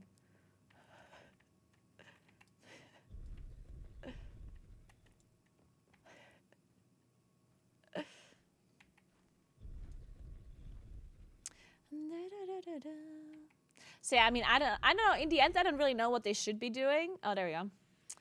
I don't know what they should do to give you an idea of endgame, because obviously endgame would also be boring What is this? if you just get everything gifted to you, right? Find it. Because even though I do enjoy endgame as like my main Let's catch up and have a look. thing, I still think it would be boring if I just like play in a tournament realm where I just get all of the items gifted to me, right? Like, I think the grinding and the gearing portion of an MMO is still important because it's just part of the experience, right? So I don't know how they could really give you an endgame experience without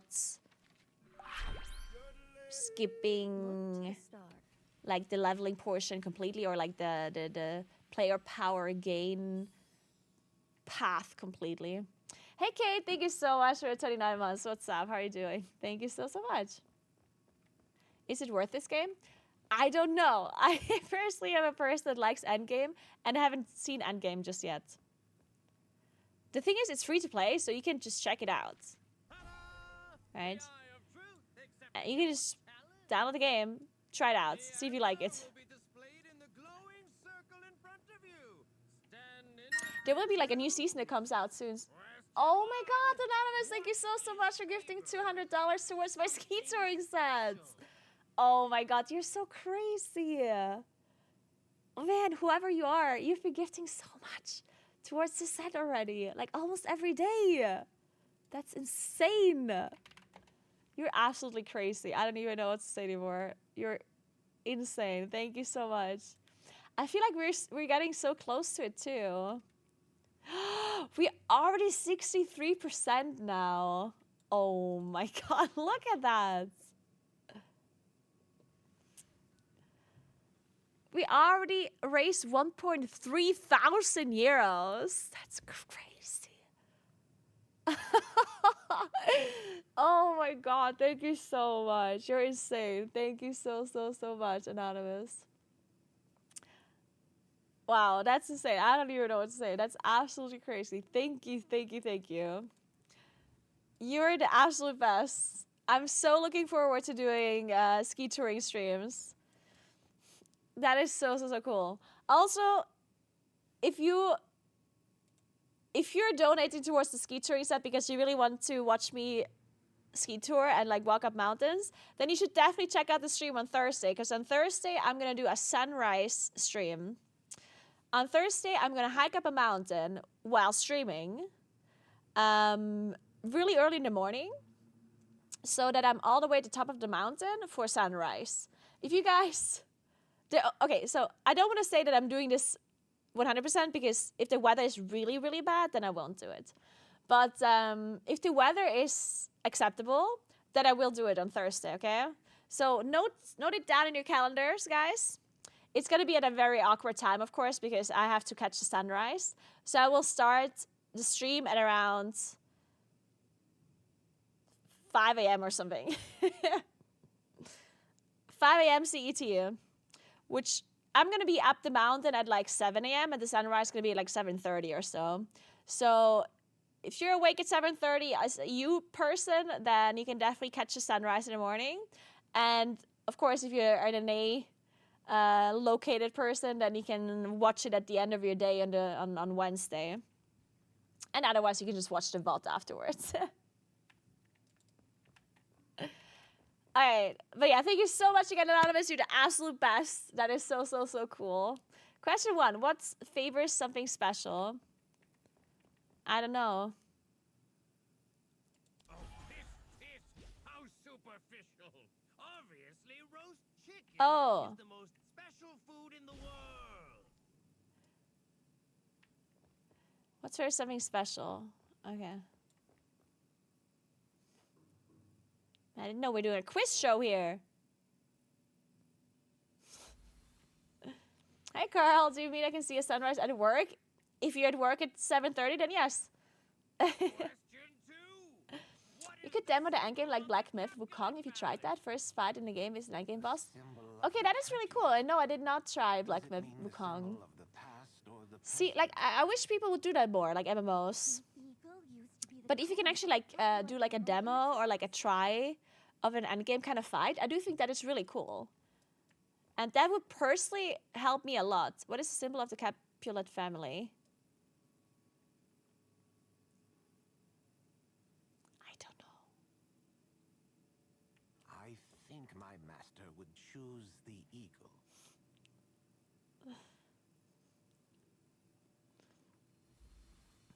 But yeah, I do think it's a little bit of a dilemma, this whole like endgame thing. I don't know. I also hated it in Lost Ark because I played Lost Ark and I actually really enjoyed Lost Ark. But I definitely hated the leveling, and I also thought the leveling wasn't really good either in Lost Ark. Like, it was like a super crazy experience, or the lore was really good or anything. So I just felt like it felt like such a waste of Clearly time. magic isn't the key to this riddle.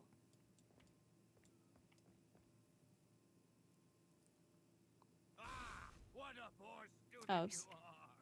Only mechanical magic can I mean, I ended up still going through the leveling portion, and I still enjoyed the end game in Lost Ark too, but yeah, I remember how much I complained about it, so I might have been leveling in Lost Ark, but I hated every second of it, and I complained about it all the way. Question 4. What is Destiny's gift? The answers are knowledge and inscribed stone.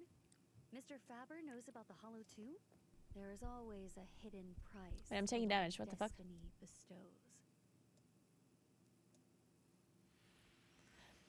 No, I did not try Throne and Liberty. Wasn't this the game that everyone was like raving about, and then they didn't like release it until people had like, or that you had paid like beta access for like an insane amount of money? Was that Throne and Liberty? Where you pay like $200 or something, or you had to, but you could pay $200 to play the beta? Or am I mistaken? Oh no, Throne and Liberty is the new, okay. Wait, I'm stupid. Throne and Liberty is like the new MMO. Yeah, okay. I wanted to try it initially. I'm thinking of Ashes of Creation, yeah.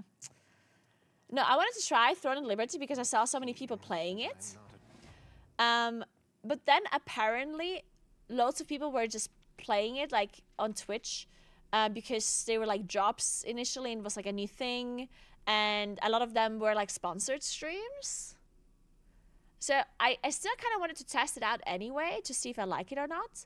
But then I was like, meh. Because then I looked a few days later to see if there's still people that are playing it. And it definitely had dropped a lot. Like, people were not really interested in it anymore. So I was thinking, maybe just died soon. I don't know. The end. How is it even possible? Or in As expected of my master. Tarisland's a decent game, but they're launching their season the same day as WoW 20th anniversary patch. Not a great idea. Oh, you're right. I actually didn't think about that. You are right. They're launching the first season on the 22nd of October, right? Oh no. That's true. Oh no. And alone. It's Doomsday Apostle. It's Doomsday Apostle. Oh no. Orin be damned! Colluding with these apostles! You take care Where's to my character protect the going? princess. Okay, I guess I'm in here, guys. I'm the knight! There is no end to it. I'm face tagging them. We have to get rid of the mages who maintain the space portal as soon as possible. The space portal. What is this? Oh, it's Frost Nova.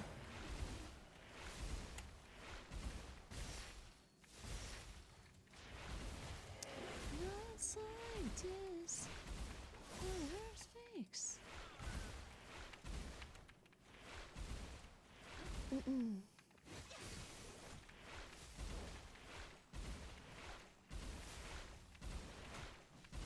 I'm dying.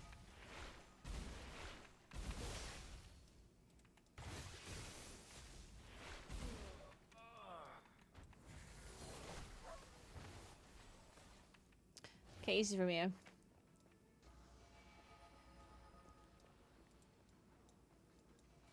Wait, control 1, control 2.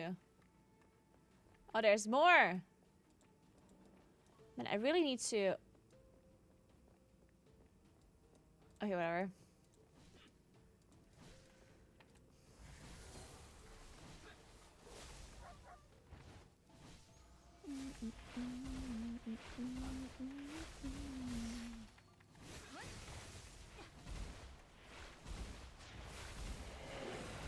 But yeah, like speaking of investing a lot of time into a game to figure out if you like it or not, you know when you know when there's a show and people say, oh, you're gonna have to watch the whole first season before it gets good? And then I'm like, nah, thanks. But at the same time, I sometimes have this same thing where I have watched a show and it also only became good after a while. And then I wish other people would experience it the same way I did, you know what I mean? Like, I was like, come on, you should watch it. Like, it takes a little while to get into it, but trust me, it's gonna be good, right? But we all know that people are not gonna do that anymore. Because maybe in the past, when we had less choices between our entertainment medium, but nowadays there's so many different ways on how you could entertain yourselves.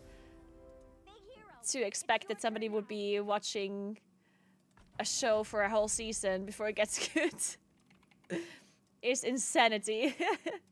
Just an illusion from the memory crystal. Let's catch up. Yeah, it's like trying to get someone into FF14. It's actually such a good point. The weirdest thing about me and FF14 is that I actually really like the raiding aspect. I personally don't like the story, even though lots of people love the story. But, I mean, the reason why I don't like the story is not because I think the story is bad. It's because I'm personally just not a person that likes story at all in any game, really. Like, I'm not really a person that is into story. Well, I don't want to say I like the story if the game is just a story. Like, for example, I like Telltale games or something, where I know that the main aspect of the game is the story. I personally don't like when a game has both, like, story and the game itself also being, like, mechanically, like, interesting. Because then I'm just, like, I just don't like the mix of it, basically. Like, I want the story to be either, like, I want the game to be either story or gameplay. I don't like the mix, which is weird because I know a lot of people are completely different. A lot of people like if the game has both. But I personally am just not like that. I either want to fully focus on the story or I want to fully focus on the gameplay. I don't know why. So you don't like WoW? No, I like the gameplay in WoW. I don't care about the story in WoW.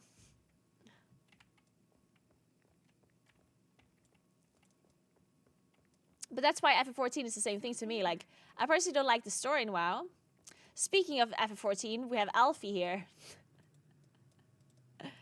But I really, really like raiding in FF14. Like, I'm a big fan of the raiding.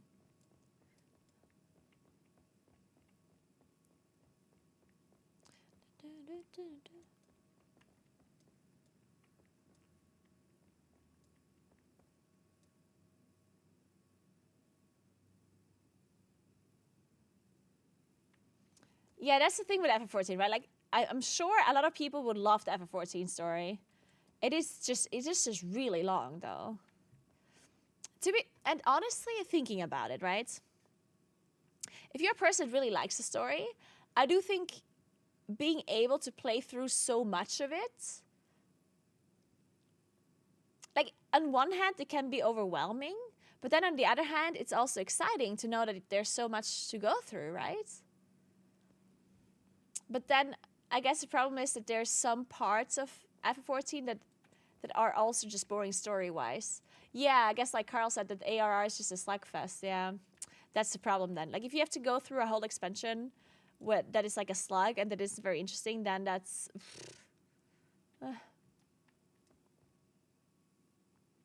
These ways. All right, guys, give me 1 second. I'll be right back.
All right, what's up, what's up?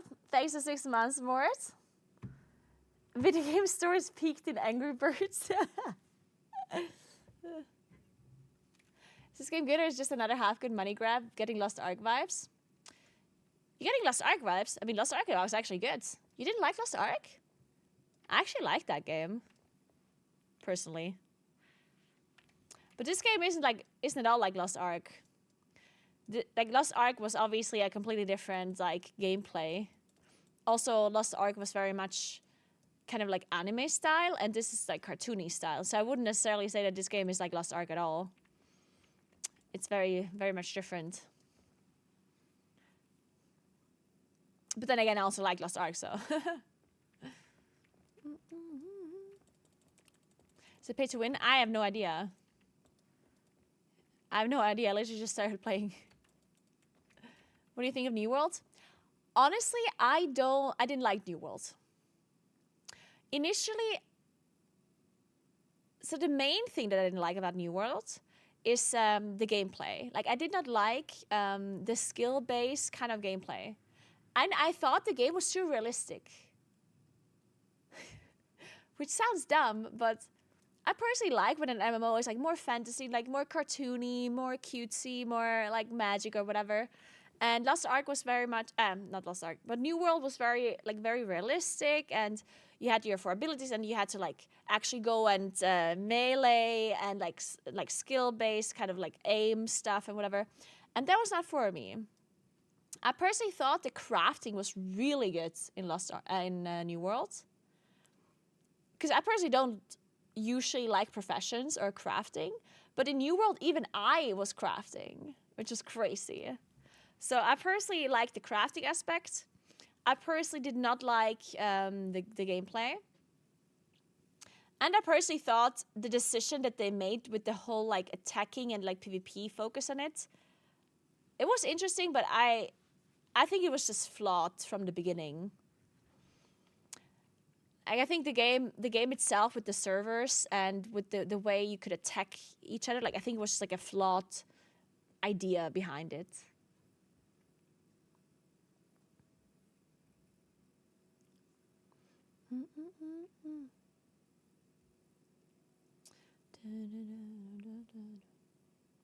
You play Lineage 2? I did not. I didn't play Lineage 2.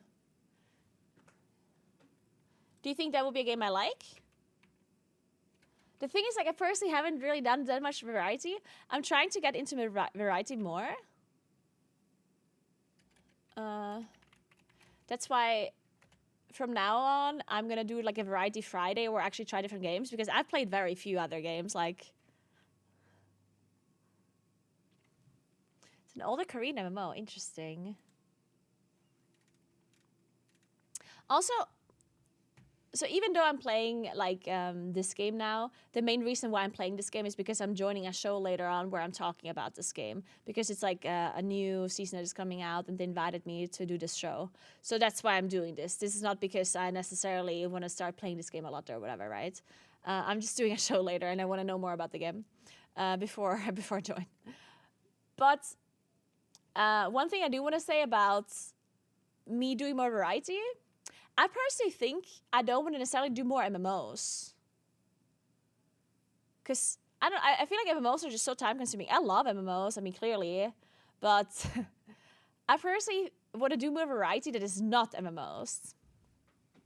So from now on, like when I do Variety Friday, I want to try like different stuff. You know, I want to try games that are maybe shorter games, single player games, stuff like that have like a start and a finish, maybe more party games, stuff like that. I don't know. I don't want to start MMOs because I feel like it's so, as I said, like first of all, it's super difficult to get into MMOs because I like endgame, so I would have to spend like hours upon hours on the leveling process before I could even see endgame. Like, ugh, it's just so annoying. So I personally, when I do new games or when I from now on, when I want to try new games or new variety stuff, I'm probably going to stick with games that are not MMOs, unless it's some sort of promotion thing. Because obviously, me as an MMO player, I'm getting a lot of promotions from other MMO games.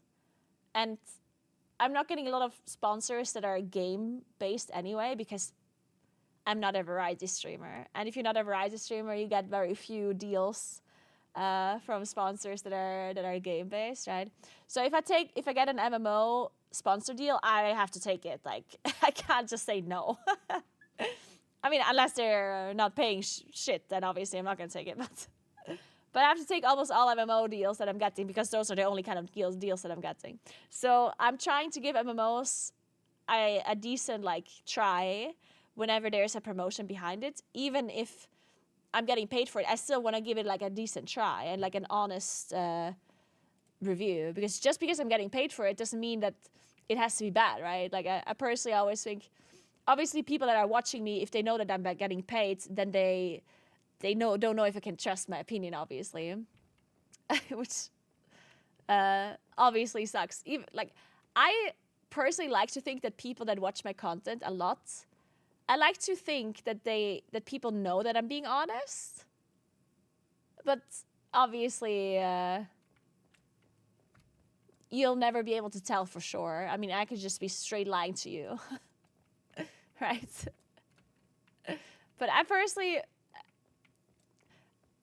never going to sit here and say that the game is super good if I actually just hate it.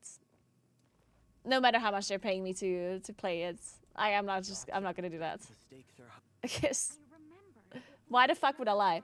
The thing about sponsors usually is that you're not actually forced to say anything good about it. I don't think I've ever even signed a contract that told me to say anything good about the game. It says that you're not supposed to shit talk the game, of course, right? Like, when I'm getting paid to promote a game, I'm obviously not supposed to sit here and be like, oh my god, this is the most horrible game I've ever played. But I'm not forced to say something good about it, right?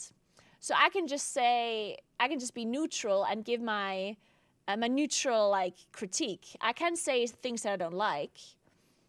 I just shouldn't be saying it in like a super aggressive or emotional way. Like I shouldn't be sitting here and be like, oh my god, this is shit. Like I can say, hey, I'm not the biggest fan of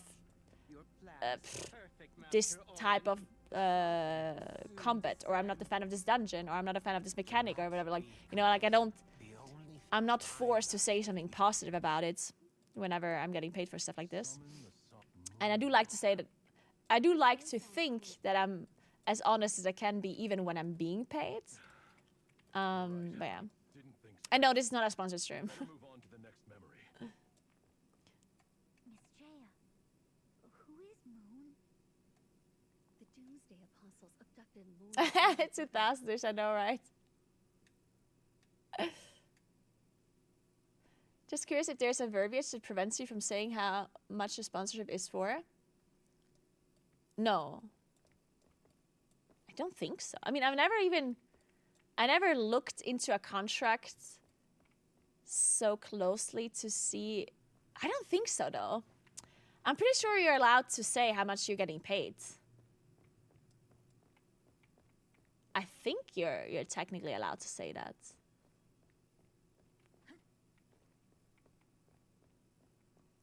I'm not 100% sure, though.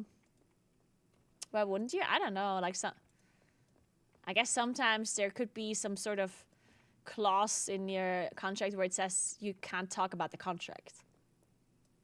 Because sometimes there is an NDA attached to a contract. Usually the NDAs are more for content that hasn't been announced yet, though. Because usually when you get these kind of sponsor deals with games, it's related to a certain like new thing that comes out, right? Usually they pay you because there's a new expansion that comes out, or a new patch, or a new game, or whatever, and then they will give you information about it before it's out, and then you usually sign an NDA to not disclose the information, like to not share the information beforehand, right? Because you're basically getting secrets. But I don't think that there's an NDA usually that prevents you from saying how much you're getting paid for or whatever. I don't think.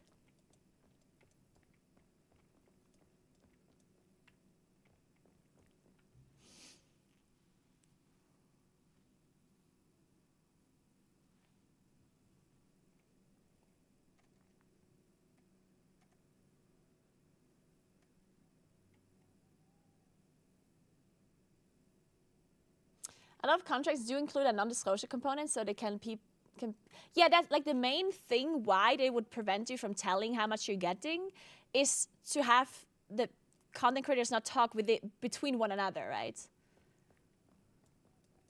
Because if I get paid a certain amount and then another content creator gets paid a lot less, then they'd be like, what the fuck? But I do think, okay, I'm not actually 100% sure, but I think that's not actually like a legal thing to do, depending on what country it is, right? I don't think you're allowed to prevent people from telling how much to earn. I could also just be making this up right now. I'm not sure. I mean, guys, I would actually tell you how much I'm getting paid for any sponsor. Like, I actually would be telling you if that's something that interests you. I don't want to say it right now, though, because I'm not 100% sure how, these contracts are written or whatever, right? And I don't want to randomly get in trouble for no reason.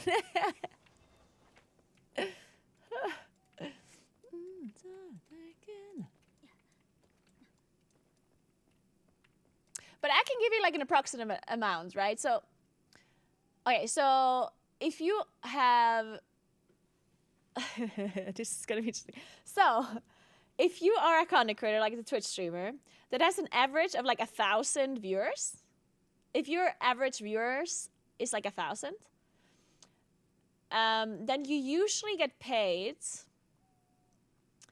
to promote another game. You usually get paid around $1,500 per hour. That would be like, I think that's like usually like a standard kind of rate that they would pay you to play the game for. Now, obviously, it depends what kind of game it is and what it is you're doing and what else is attached to it. Like, do I have to do a social post about it? Do I have to, I don't know, whatever. But it's usually around that. And that sounds like a lot of money, and it is a lot of money. But it's obviously not something that you do every hour of every day, right? If I would be able to promote a game for like 8 hours a day, then that would be an insane amount of money. But these are more like things that happen once, every 2 months or whatever. If even. Like, these are very much like things that don't happen as often. Depending on what streamer you are. If you're a variety streamer, then you get a lot more deals, of course, because as a variety streamer, your audience is a lot more likely to stick to your stream when you play other games. So a variety streamer usually gets paid a little bit more, depending on your viewer base, because their viewer base is more likely to watch the promoted stream, right? So variety streamers make a lot more money than somebody that just plays one game and that's it. I guess there's something like minimum amount of hours streamed and also up to. I mean, usually the way it works is like, this is not just like a generic thing that you have to meet. Like, this is not like a generic requirement that you meet and then you get the deal. These are very much individual deals. And this is just like a ballpark. Like, obviously, if you have 1,000 average viewers, but you've only streamed once in your life and it was a 2-hour stream, then obviously you're not gonna get a sponsor, right? Like these sponsors, they are being negotiated usually between agencies. Like, depending on what the streamer is. Like, as a streamer, you can be in an agency where the agency is negotiating contracts for you. Or you negotiate your own contracts for yourself, or you have like a personal agent or whatever it is you're choosing to do. And then you will communicate with either the company directly through their marketing department, or the marketing department is giving a bunch of money to an agency, and then that agency reaches out to content creators. So like, just depending on who gets the money, you negotiate with different people, right? And then they have like an idea of how much money you would be getting depending on your viewer numbers, but they will look into the data more if they're smart. Sometimes they might actually just be stupid and not look into the numbers more, which does happen for sure. Sometimes they don't look into your numbers at all. Sometimes they just like look at the stats, like, okay, this is how it is. But they don't look how much you're streaming, or if some of them are just like botted viewers or whatever, or like, I don't want to say botted viewers, but like embedded viewers. Sometimes they just don't look into it at all. But a smart company will look into your viewer numbers more, and they will see what your viewer numbers come from. Because again, if you have 1,000 average viewers, but you only play one single game, that will be worth less than if you have 1,000 average viewers and you play lots of different games, right? So just because you have 1,000 average viewers, that in itself doesn't mean everything, right? It very much depends how much you're streaming, what kind of games you're streaming, if you stream different games. Also your social media depends, is pretty important too. If you have like a really big following on social media or on different platforms, that also matters. Like if you have a big YouTube on top of having a big stream, that's also really important. Like there's lots of different things and also different companies care about different stuff depending on what their goal is. Like, do you just want to promote something, or do they want to like sell a lot of products, or what is it they want to do, right? And then their marketing department will figure out what the best approach is to invest their marketing budget, right? They might be like, oh, all we want to do is sell this mouse. And then they're like, okay, how can we sell this mouse the best way? And then they either ask for like YouTube videos, for one-off advertisements, or they ask for like dedicated like integrations in like a stream, or you know what. There's like so many different ways. Oh yeah, the viewer demographic is also really important. Yeah, actually. Yeah, the demographic is also something that's really important. Because, for example, like even if you're a company that sells your products internationally, you might have like a bigger market somewhere than others. So let's say I sell a product everywhere, but I wanna like improve my sales in Germany, right? Then you might be looking for promoting your product with a content creator that mainly has German-based viewers, right? But maybe you don't only want to sell it to Germans because your product is being sold everywhere. So you might be looking for somebody that is maybe even an English-speaking content creator, but that has a lot of German-based viewers, right? I don't know. Like, obviously, I'm just bringing random examples to tell you, like, you know, what's important, what's not. Also, the age is important too, because certain companies think that their target audience is older, some people think the target audience is younger, and then depending on what it is, you want to get different streamers, right?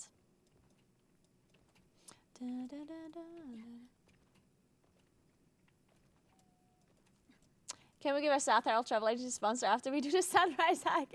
That would be so cool, and yeah, we should. In fact, it's funny because South Herald has like a kind of like a marketing company for like South Herald itself, but they like do the weirdest things and everyone thinks they're kind of bad. They're called IDM, and they're just like this kind of agency that is being paid by South Herald to promote South Herald, like for tourism, yeah. But they make all of these weird decisions and they do all of these weird things, and everyone thinks that they're doing a really bad job.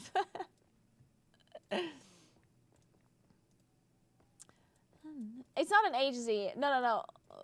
I mean, yeah, I guess it's really just like a marketing department, I guess, that is marketing towards tourism. I think almost like a lot of tourism, a lot of areas that have a lot of tourism have departments that are focusing on tourism and like marketing, right?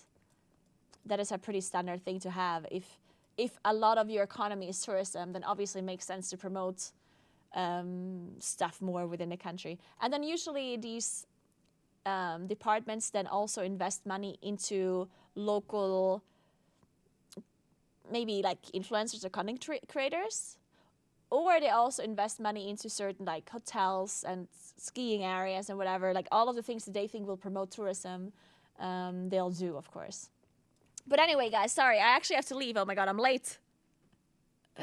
Thank you so much for watching. Sorry for the short stream today. I was a little bit late. I'm sorry. So I'm gonna go to the gym now. Then I'm gonna hang out a little bit with David and have dinner. And then I'm going to come back here and do this Tarisland show at like 11 p.m. until 2 a.m. or something. It's going to take forever. Oh, my God. But yeah, I'm going to go. Tomorrow, we're going to play WoW all day. We're going to open the vault, first of all. And then we're going to see the new affix, the new season. The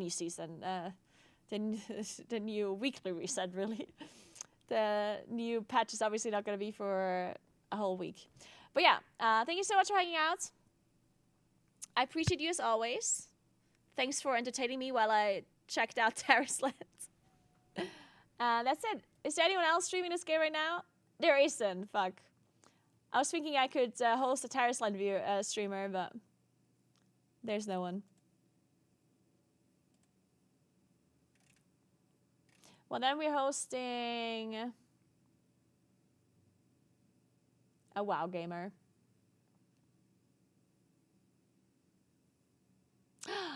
It's Shella's birthday. Well, then we're hosting Shella, of course. Oh, he's wearing a nice shirt and all. No. All